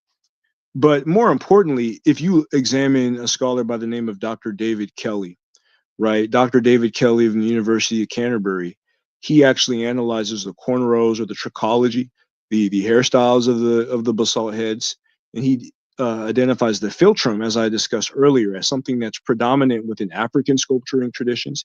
And he even added the caveat that this isn't something that's Melanesian, right? So if you were to claim that, the Olmec heads predominantly represent Melanesians, that hairstyle and philtra sculpting isn't something that's necessarily prominently seen within those cultures, as, Dr. David Kelly brilliantly put. So that's the deal with Monument F. Right, now we talk about the Andaman Islanders. I think there was another question before that, before the Andaman Islanders. Yeah, it's the Guinea gold. The Guinea The gold. Guinea gold. Yeah, the Guinea gold. Okay, that's another controversial one. The Guinea gold, because there is linguistic, regularity with respect to the ways that Africans define gold and the ways that indigenous people define gold. You even find some place names in Panama with names like Mandinka that people try to say are, post-Columbian, but these are terms used by the indigenous people, not necessarily the Garifunas or the so-called Afro Panamanians per se, right? Now, there's a scholar by the name of Holland, and I'm actually in the process, as we're doing this video, I'm in the process of making just like short follow-up videos, just to post some of the latest research and evidence that I've been able to compile. And there's a scholar by the name of Holland who spoke at a colloquium in Ulsa, and she analyzed some of these gold and other metallurgical implements, and she found characteristics that were similar to slag or siderolithic metallurgy in Western Africa. And that would basically be a nail in the coffin on the behalf of the metallurgical or gold argument, because if chemically you can see characteristics that are more common in West African slag, you can't say that it didn't come from West Africa. That would be more like indisputable archaeological evidence. So that's it with the gold. I'm in the process of validating this stuff, and like the members of my channel and Patreon are going to be able to see that. And then last but not least, the Andaman Islanders. I mean, that's the perfect ending point, because literally they got to their location, the Andaman Islanders and the Australian Aborigines, by sailing from Africa. So if you want to say that Africans couldn't cross the oceans before Columbus, how did Andaman Islanders and Australian Aborigines get to their current location? They literally crossed the ocean, and they had simple canoes, but they literally crossed the ocean from Africa. So Okay, KMG. So just to be clear, it's your view that these are African people. Their ancestors came from African, and when you say African, we could be specific. Like when I use the term Megalayan, I'm talking about 4.2 thousand years to present, right? Cambone, Obadale Cambone spoke about tens of hundreds and the thousands with respect to when your diaspora left Africa. Was it a decade ago? Was it 100 years ago? Was it 1,000 years ago? Right? 10,000, 100,000 years ago, right? So we could put some context about who we define as African and who we define as Black. I wouldn't say a Fijian isn't Black if they define themselves as Black, or a Melanesian isn't Black. And historically, with respect to precedent, even if you look at the UNIA, John Maynard, right, who was a leader of the Black Fellows of the UNIA. You had Dravidian, people within the UNIA, Dravidian branches of the UNIA. There's this funny page on X called Zargos Neolithic or something like that. And he looks at some of the people within southern India who actually look more similar to Andaman Islanders. And he talks about how like those are the indigenous ancient Indians. I think it's pretty funny. But there were different Black populations who were unified on a global front against imperialism that existed in antiquity. So there's evidence that we've actually been able to successfully organize with this. Now, I know Abos and Pretendians, they like to cling, Clyde Winters and David Imhotep, they were the ones who promoted the YALU polymorphism or Yap marker being in the Fuegians in Patagonia in South America. And I wasn't really able to corroborate that independently. But there's going to be people who take advantage of this stuff and do all types of, because a lot of folks don't know how to deal with nuance and context. I think I saw that comment in the chat. But again, if we're trained and we're structured and we have an organization, none of that will matter. We'll just get the job done. So long story short, I would say, yes, they are in certain context, but there's also certain spaces where, we should more so deal with our home local front as opposed to being, so international. We got to get certain things in order locally before we could step to the international stage. And I hope I answered all your questions effectively. I would like to I don't want to step on your toes, Koku. I wanted to ask my brother Kamji a question. Well, let me introduce you first. I mean, well, before I introduce Kofi, real quick, did Kamji address the pyramids question? No, he did a good job, and really he put the onus on us to do more research. But I really wanted him to, in particular, this was a point of contention with Kofi on the last discussion we had. So I really wanted him and Kofi to have a back and forth, in particular with this particular issue of the Andaman Islanders and the Aborigines in Australia. So I'll just let them have it. Wait. What is the point of All right. Well, contention that said, exactly? let's welcome in. I'm not aware of the point of contention because I don't. Well, Kofi will tell you. Kofi will tell you right now. Kofi, how are you this week? Doing good, doing good. Glad to be back on the panel. Good to hear you again. And again, my condolences to you, Koku. I appreciate it. Basically, yeah. Kamji, I really admire you, brother. You put in a lot of work. I'm gonna say that you put in more work in than I have with this particular subject, right? So my contention is not to undermine what you're doing, not at all. What you're doing is spectacular and I love it. But with that same mind, when it comes to archaeology and when it comes to genetics, there's certain things is I see what you're trying to connect the dots for certain things, but there are several missing links there. So I'll start from what Buana was saying. So it's been a thing people are saying, well, of course, look at the Aztecs, the Mayas, and the Incas. Look, they have pyramids. The pyramids there are not the same pyramids in Egypt, right? They're much smaller, one, and there's steps on there, right? Even some places in America, right? Like the Folsom people, they even call that pyramids, but it's not a pyramid, it's a mound, right? So when we say pyramids, we was really talking about a shape of a structure, right? But the largest pyramid is the pyramid of Giza. It's not on the same scale, and the architecture is different. The only thing similar is that it has the shape of a pyramid. That's it. You know, so even if you go to the ones in Sudan, further south of that, they're much more on a smaller scale. They're more resemble the ones that's in Egypt due to the shape and their structure, even though they're much smaller on a smaller scale. So when there's what we will call a quote unquote pyramid in China, right? But it's not, again, it's not the same as the pyramid in Egypt.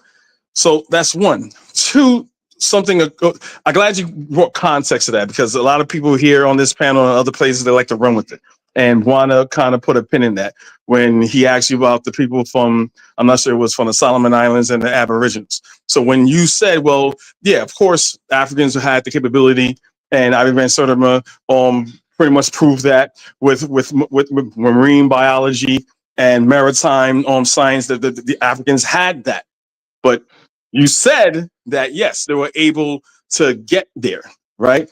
But then Buana was like, whoa, so you're saying they're Africans? And you contextualize that, well, no, it took these people thousands of years. Now, what I would add is that then they're no longer African in that sense, because it didn't take 1, 2, 3 generations. It took these people thousands of years to get there.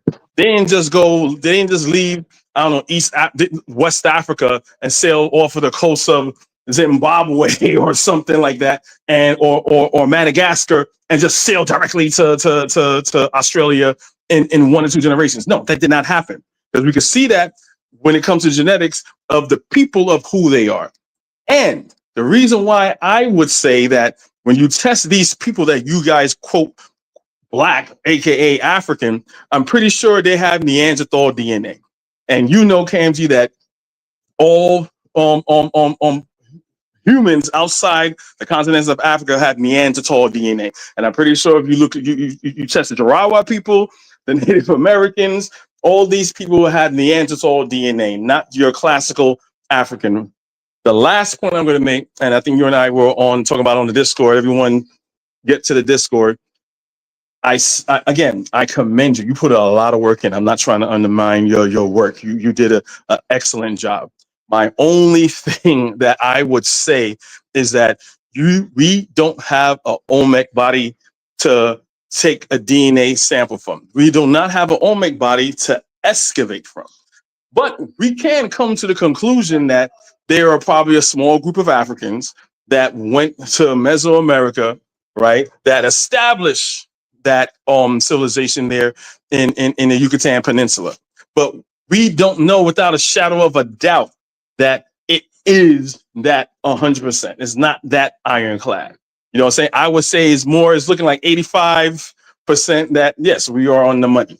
So that's my take on the whole thing.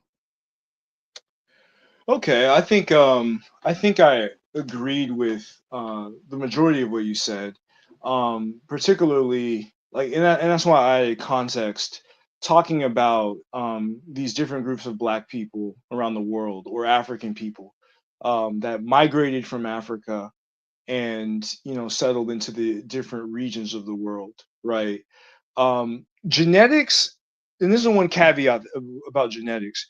Genetics has a lot of bias, right? So we have to always contextualize it and externally corroborate it. An example of that is like if you look at some of the evidence I posted from Harvard's Allen Ancient DNA database, which sequenced research from Kipson and Becerra and different research showing, B haplotypes, paternal haplotypes in pre-Columbian Mexico, right, and Belize, right?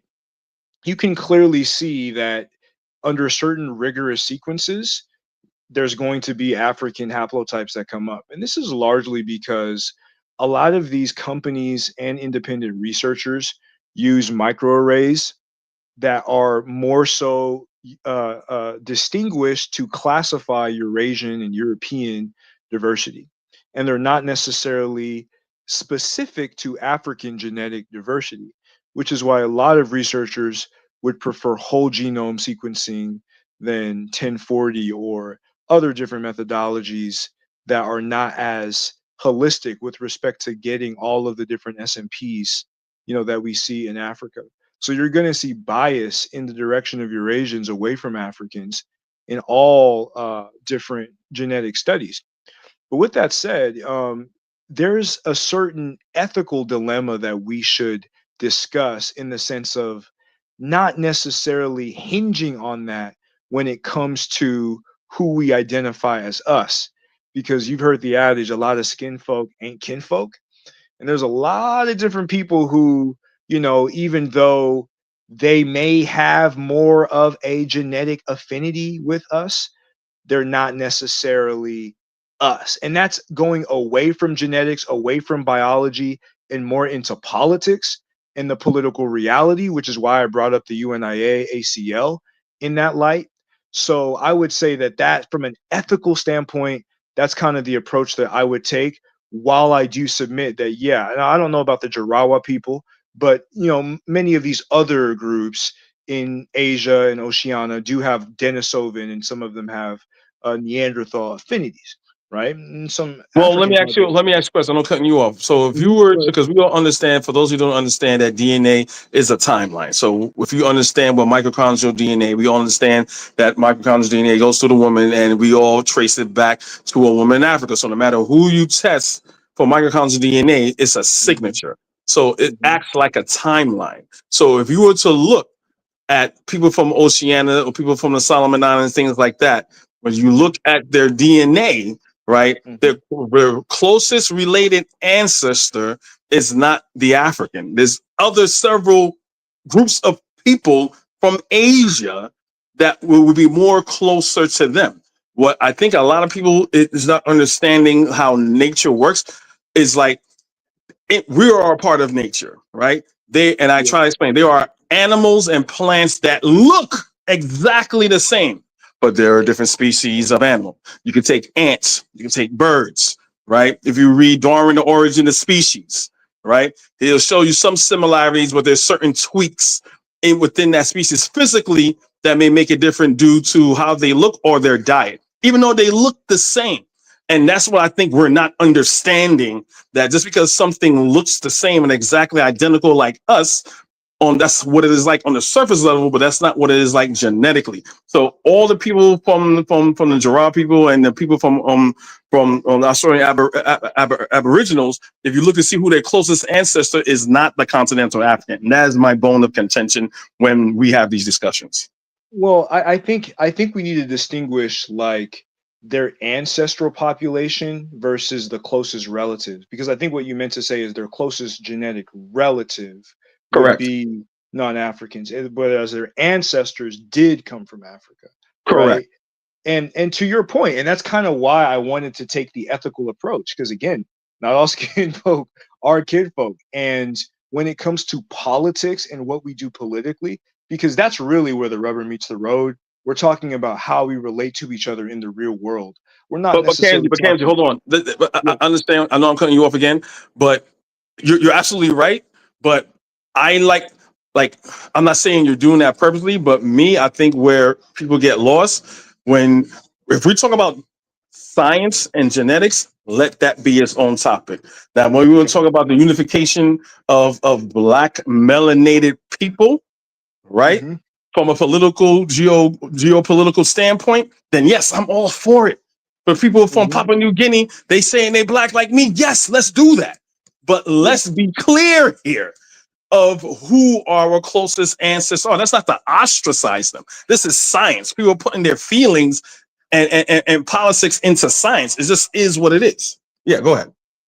Yeah, yeah. And I would just say that the political, like our geopolitical position, we do integrate the sciences, but we want to keep things in context, which is why I think that, Cambone's 10, 100, 1,000 is a really brilliant way of putting it, right? Like how you're closer to your first cousin than you are to your third cousin, right? You share the same grandparent with your first cousin, and you share the same great great grandparent with your third cousin, right? So, yeah, I definitely agree with that, and I do believe that local issues, like you got to get your own house in order before you go to the family reunion, right?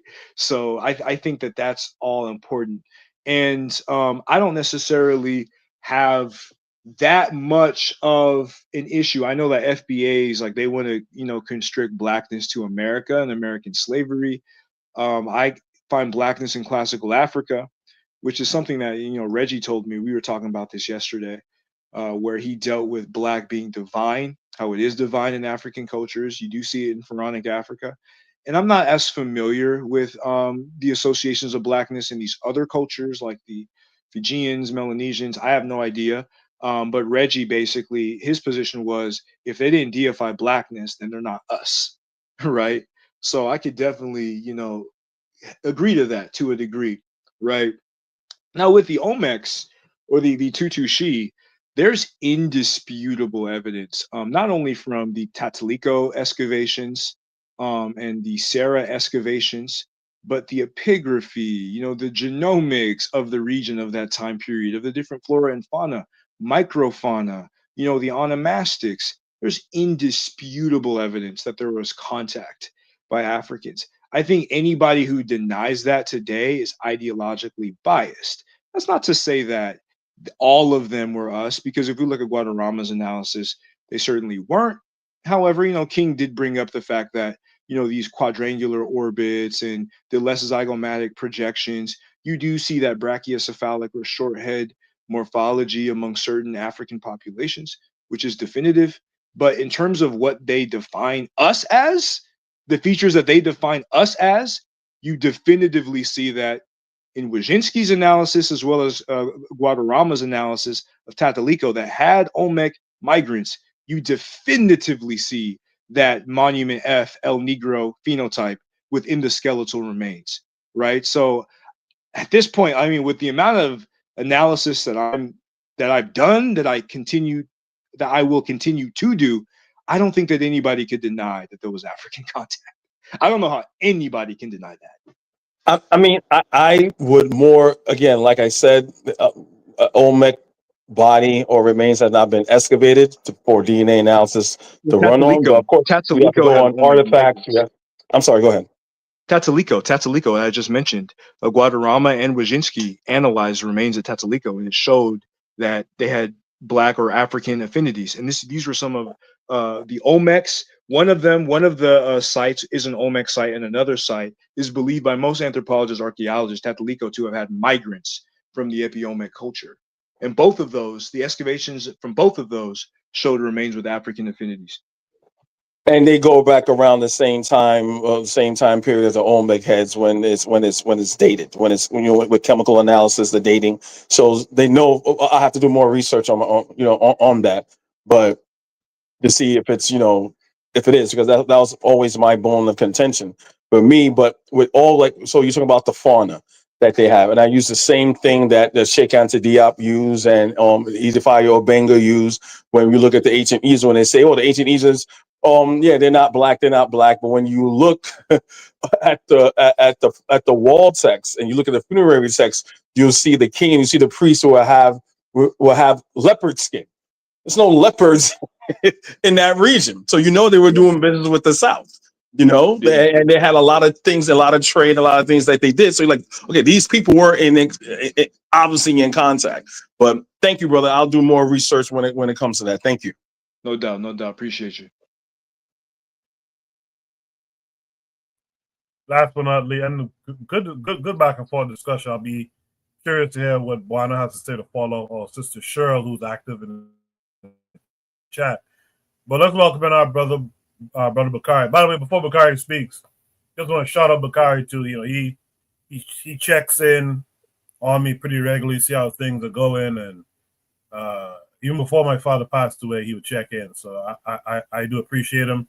But Bakari, how are you this week? I'm good, my brother, and peace to everybody on the panel. But man, and the chat. But that's what brothers supposed to do, man. If I don't check on you and worry about you, what's the purpose of us being on here damn talking for? Yeah, you don't check on me though. You don't check on me. You don't check on me. You don't answer your phone. I just called you the other day. I just called you the other day, Buana. I'm at work. I'll call you back. I got your text. See, am I lying? Thank you very much, my brother. No, you only check on me to give me bad news. You only check on me to make sure I eat for the day. Okay, I got Anyways, you. get and finish what you're doing. Well, here's the thing. With me, I'm not going to... I was listening to the discussion. It was a good discussion. I ain't arguing with nobody about no science or nothing like that because I ain't no scientist. But I can say my point of contention of certain things that I hear. I always hear black people arguing and say who's not black, right? And I don't think anyone can say we gonna argue and say these people not black, but then say we gonna be able to come together. That's gonna be kind of hard to do. So we are not the same. And me and Kofi cool, me and Kofi talk, right? So I don't mention conversations that I have with people, but I have to mention this one right now. I remember one time Kofi told me and people from Georgia is not the same because I'm from Mississippi and they're from Georgia. Nah, I didn't say that. I ain't say that. Yes, you did.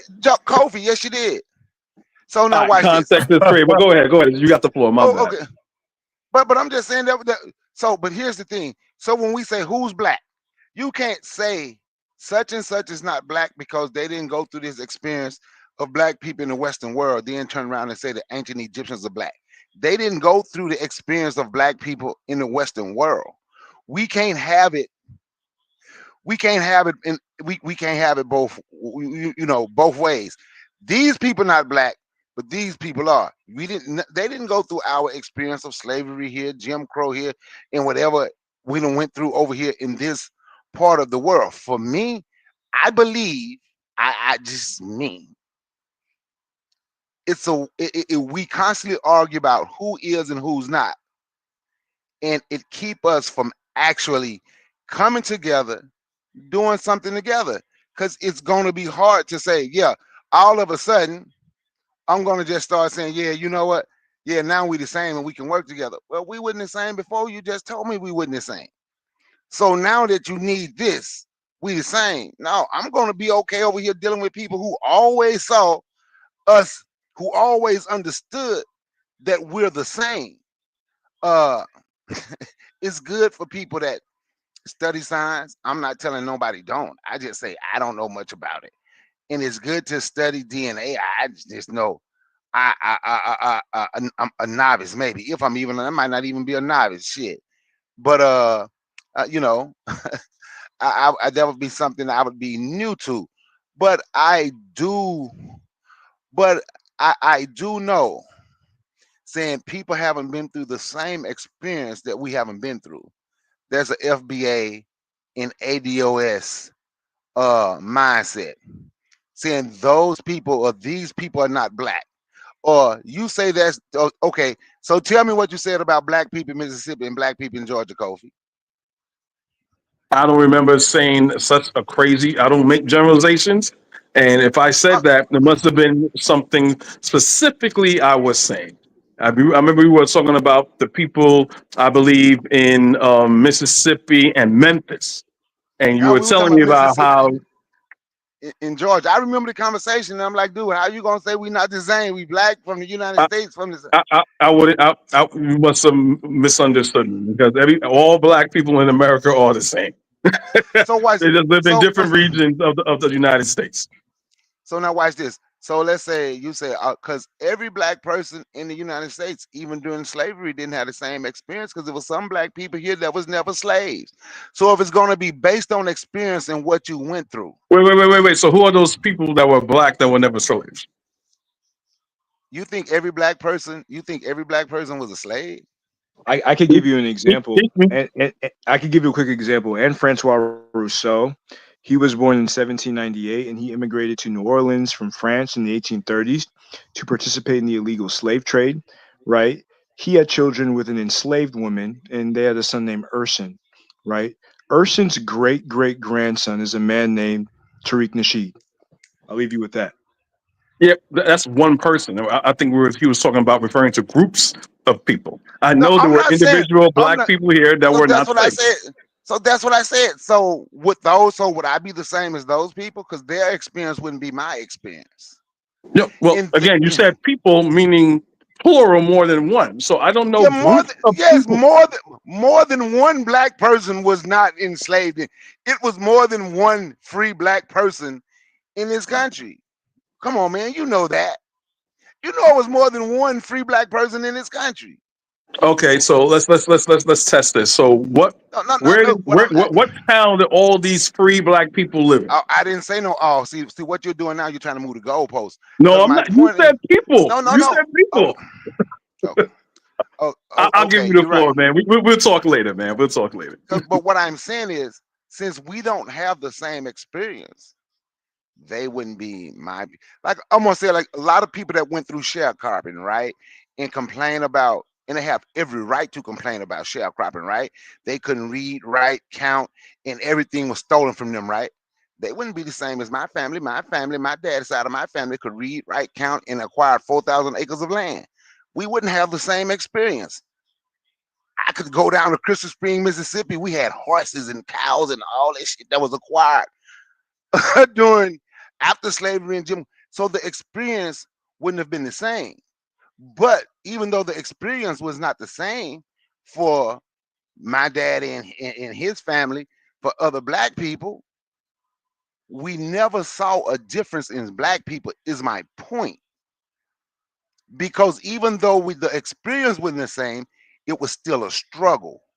And when we are trying to say these people are not the same because the experience is not the same, we forget about the struggle that they still had. Because I can still talk about the struggle that my folks had. I can talk about the struggles people trying to take their land. I can talk about all those struggles.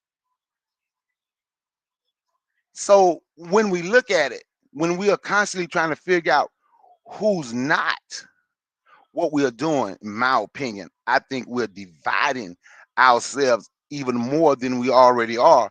And we are actually doing the work of people that a lot of black folks call white supremacists. And you know, I don't use the term or phrase white supremacy because I don't call nobody supreme. And I know y'all gonna say it means something else, but I don't use that term for white folk. I don't call nobody supreme. I'm just being honest. But we are doing, when we are dividing ourselves, we are literally doing their work for them. They sit back and watch us do it. That's my take on it. And if I misunderstood something that people said, you can tell me, and I like, okay, my bad, I was wrong.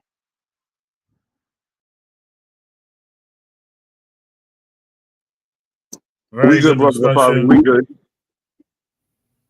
Very good discussion. I don't know because Cheryl and Buana have been pretty quiet for a while now. I don't know if you guys have any thoughts, but this is the last topic for the night.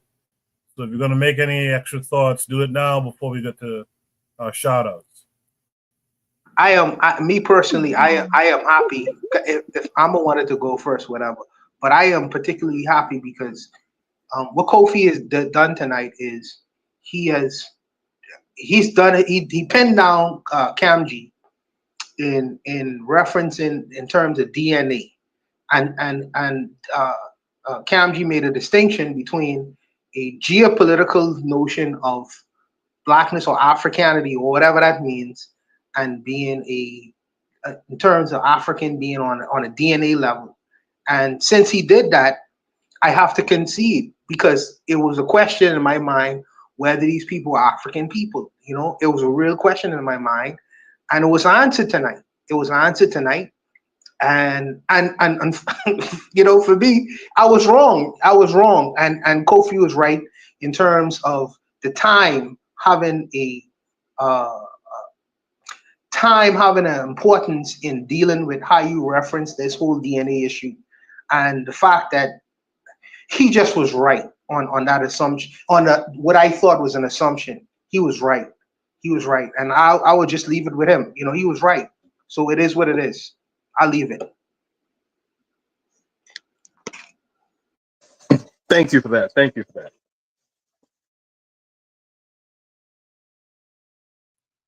Sure, I gave you room there to speak if you wanted to.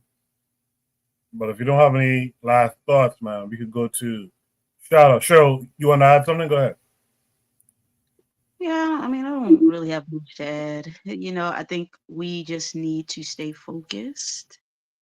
Okay, when we have things in the Black world that we're focused on, it's okay to reach your hand out and stretch across the world and touch somebody who's been colonized. That's wonderful. Like, there's a lot of people around the world that have been colonized, and you know, that's what we do as African people. We feel for other people, but we have to be focused, because I think we get into these rabbit holes and we start running down and, oh, we this, we that, we did it. Like, and these are the type of conversations that make a Black person who's new to this type of thing confused as hell. Like, because they're the way people on this panel understand things is not the way our people understand things in general. Okay, so when you're saying all this stuff about Pakis and Indians and Asians, our people look at it from their perspective. I know it's hard to see things from other people's perspectives. Trust me, I understand that. Like, I have to learn that.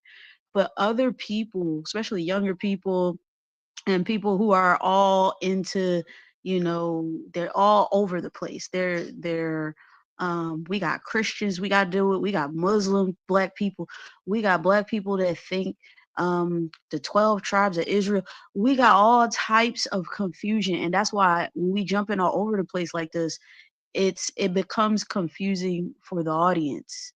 And that's why I think we need to kind of bring it back. Like, we need to reel it back a little bit, because we're not organized enough to be reaching out to all of these Black Pakis and these Black Indians and these black everything, black Asians and all of this stuff. Because, like, we're not that organized. We're not even a percentage of that organized to even do that right now. We need to focus on what we got right here in the African world. And then once we get that settled, then you can go out and spread your joy and spread your whatever. But we need to focus. We lose focus so easy. I just want us to reel it back. Just reel it back a little bit.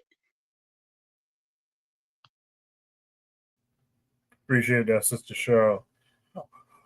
Before anyone leaves the panel, man, let me get your shout outs for this week. RBG, Real Black Gentleman, asked if there were traces of American specimens found in Africa. I think Kamji addressed that with I think it was corn. Was it corn or cotton? Yeah. Z-maize. Maize, yeah. That's found in Cape Verde via West Africa. No, that was Cotton. Yeah. Cotton was good. So That was Gossip PM Hirsutum. okay, so corn is found where on the continent? From where? Corn is found in Ile Ife, in Ile Ife pottery sherds, and Right. cotton Gossypium hirsutum from Mexico is found in Cape Verde, and you also have Gossypium gossypoides in Mexico, which has an African ancestry as well. All right. So hopefully that answers RBG's question. But without further ado, man, shout outs for this week. Amigos, go right just straight down the line. Brother Bakari, what would you like to shout out this week? First, I want to shout you out for being able to come on here and host a podcast, you know, with what you're going through. And shout out to you also for holding it, you know, together, you, your sons, and everything, you know. So you are who and what I'm shouting out this week. Koku is and shout out to Kofi and Camden verse. Bawana. Cheryl, that's her name. I always say her name wrong. And everybody in the chat. That's my shout out. Appreciate that, bro. Appreciate that, Brother Bakari. I don't know why Kamji dipped, but Kofi, what would you like to shout out this week? Yeah, I'm gonna pretty much piggyback on what Brother Bakari says, like you having the strength and courage to, you know, to do a podcast in light of what's happening. You know, my mother passed about 5 years ago. It feels like yesterday, so it's hard. And, you know, I just pray with, you know, the ancestors just be with you and just be able to give you strength. I also want to shout out to the panel, obviously, Kamji first for gracing us with his presence, and shout out to the Haitians that are here that Trump is trying to deport. Right? Shout out to the Somalis, that the ones that realize that they're now niggas, even the ones that voted for him. You know, even shout out to them. You know, so that's who I want to pretty much shout out now, and to just the black world, and also shout out to Professor James Smalls for trying to put that olive branch out to FBA, and they pretty much slapped it out his hand. So right now, FBA is doomed. There's 100% a bunch of sycophants, and you know. So just shout out to all the real black people that look as blackness and unity as your mental state, not where you came from. So that's about it. Appreciate that, Kofi. Thanks for the shout out from you and Bakari. Kamji is back. Kamji, what would you like to shout out this week? Yeah, man, I didn't even know that you had lost your father. Condolences to that. He's definitely with the ancestors, and you know, I could tell that he raised a strong son. You know, just for you to be able to put on this platform and allow this back and forth that, you know, could even get contentious sometimes. So I feel honored that, you know, to be able to share this space with you during this time.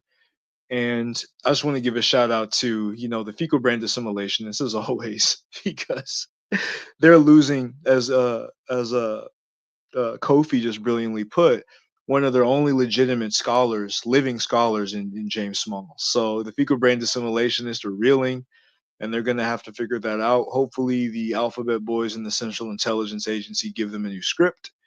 So shout out to them. You know, I want to give a shout out to, you know, all of the black folks around the world who are interested in intelligent conversations and interested in black liberation. Shout out to y'all. Shout out to all the brothers and sisters on this panel. Appreciate y'all for letting me say my piece tonight. Peace.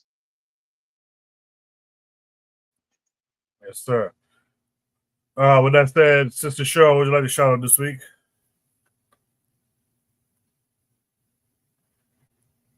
Oh man, there's a lot. Oh, can't think of anything Take your time. specific. No, there's a lot of things. um, I don't know. I'll just say shout out to you, Koku, for trying to, mediate this thing here. Shout out. I appreciate that, Sister Cheryl. Last but not least, man, Buana, what would you like to shout out this week? Yeah. So first, let me start like this. Shout out to Black Thought and the Black thinkers. And I understand Shirley's position. Sometimes you have to dumb it down for the masses, but there must also be a space where Black thinkers could convene and have discussions above the fray. I live in a country where the most intellectual discussion people have is talking about the game or collect and crack conquer and how to make that. So I really appreciate sometimes these academic dialogues because we must have a place to climb up to rather than living, on baseline all the time. So if the Black thinkers come together and able to have sometimes, not always, sophisticated conversations, we must have to arrive to the challenge of listening to what they have to say, and even trying to put ourselves in a room with the thinkers, because that's the only way you could learn and get better. You can't always be in rooms with people who think just like you. Sometimes you have to find yourself in rooms where you're challenged. So shout out to this room for trying to attempt to do that.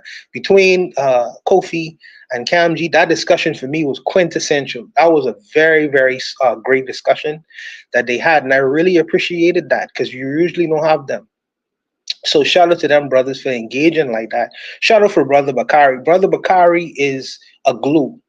Brother Bakari is the glue that he always been saying a long time ago. How we gonna get together? Let's get together. He is a little bit older than us, so he understands the importance of doing that, and that can't be wasted. The brothers who see further, and he understands the importance of getting together. And I ain't gonna be dismissive of that, but sometimes Brother Bakari call me early in the morning. I gotta do a business, bro. But needless to say, I appreciate his calls in Kofi and Koku and checking in on me as well. That's very important, and I don't get past me, brother, and I appreciate you for doing that. Finally, and shout out to Amma as well. Finally, let me say this. When my father died, to Koku, when my father died, I came to the realization that I was now in the driver's seat. I was the quintessential man now. When my father passed, and I still having a difficult time dealing with that because my father was such a presence. But sometimes, not always, sometimes when these things happen, you have to put your shoes into the person who's been in the driver's seat for such a long time. And sometimes that could be very difficult wearing those shoes. But I personally believe that your father would be very proud of you for delivering this message and what you're trying to do in trying to bring people together. Your pops raised a smart intellectual brother to push on whatever he had inside him. He give it to you, pass on to you, and it's for you to pass it on to your children as well. So I personally think that you have the ability to wear those shoes and go forward in this world and do great things. So, like I say again to you, Koku, condolences, brother. But I think that you will make your father proud in your efforts to push forward the progress of Black people on this planet. So much respect to you, and I'll see you next week. Peace out. Yes, sir. Thank you all for the shout outs and the condolences. A shout out to my dad. That's my shout out this week. We had a complicated relationship, but I'm thankful for him. My father was a Gaviite, and that's how I came to know and to do my own exploration of Gavi and Gaviism. So I appreciate him for that above all else.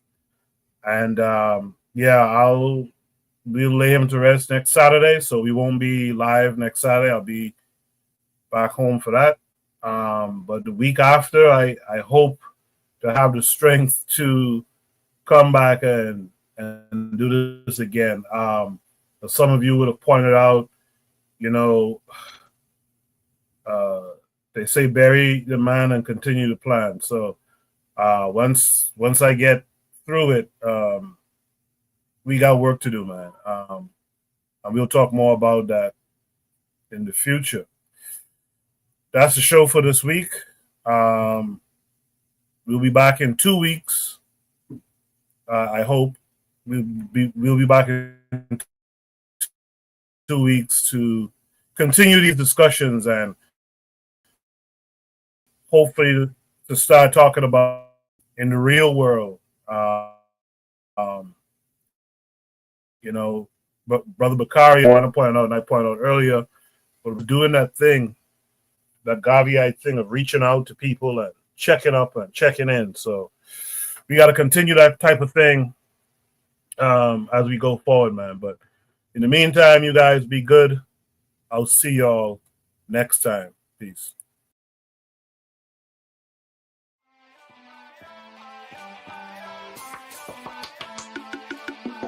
Thanks for listening to the Bitter Medicine Podcast with your host, Koku. If you like what you just heard, we hope you pass along our web address, bittermedicineblogs.com, to your friends and colleagues, and share our show to all your social media. Be sure to check out our archive section on our website for previous podcasts. This has been a KWAZ radio production. Join us next time for another session of the Bitter Medicine Podcast. Follow us on Facebook at Bitter Medicine Show, Twitter, Bitter Meds, Tumblr, Bitter Meds, Instagram, Bitter Medicine.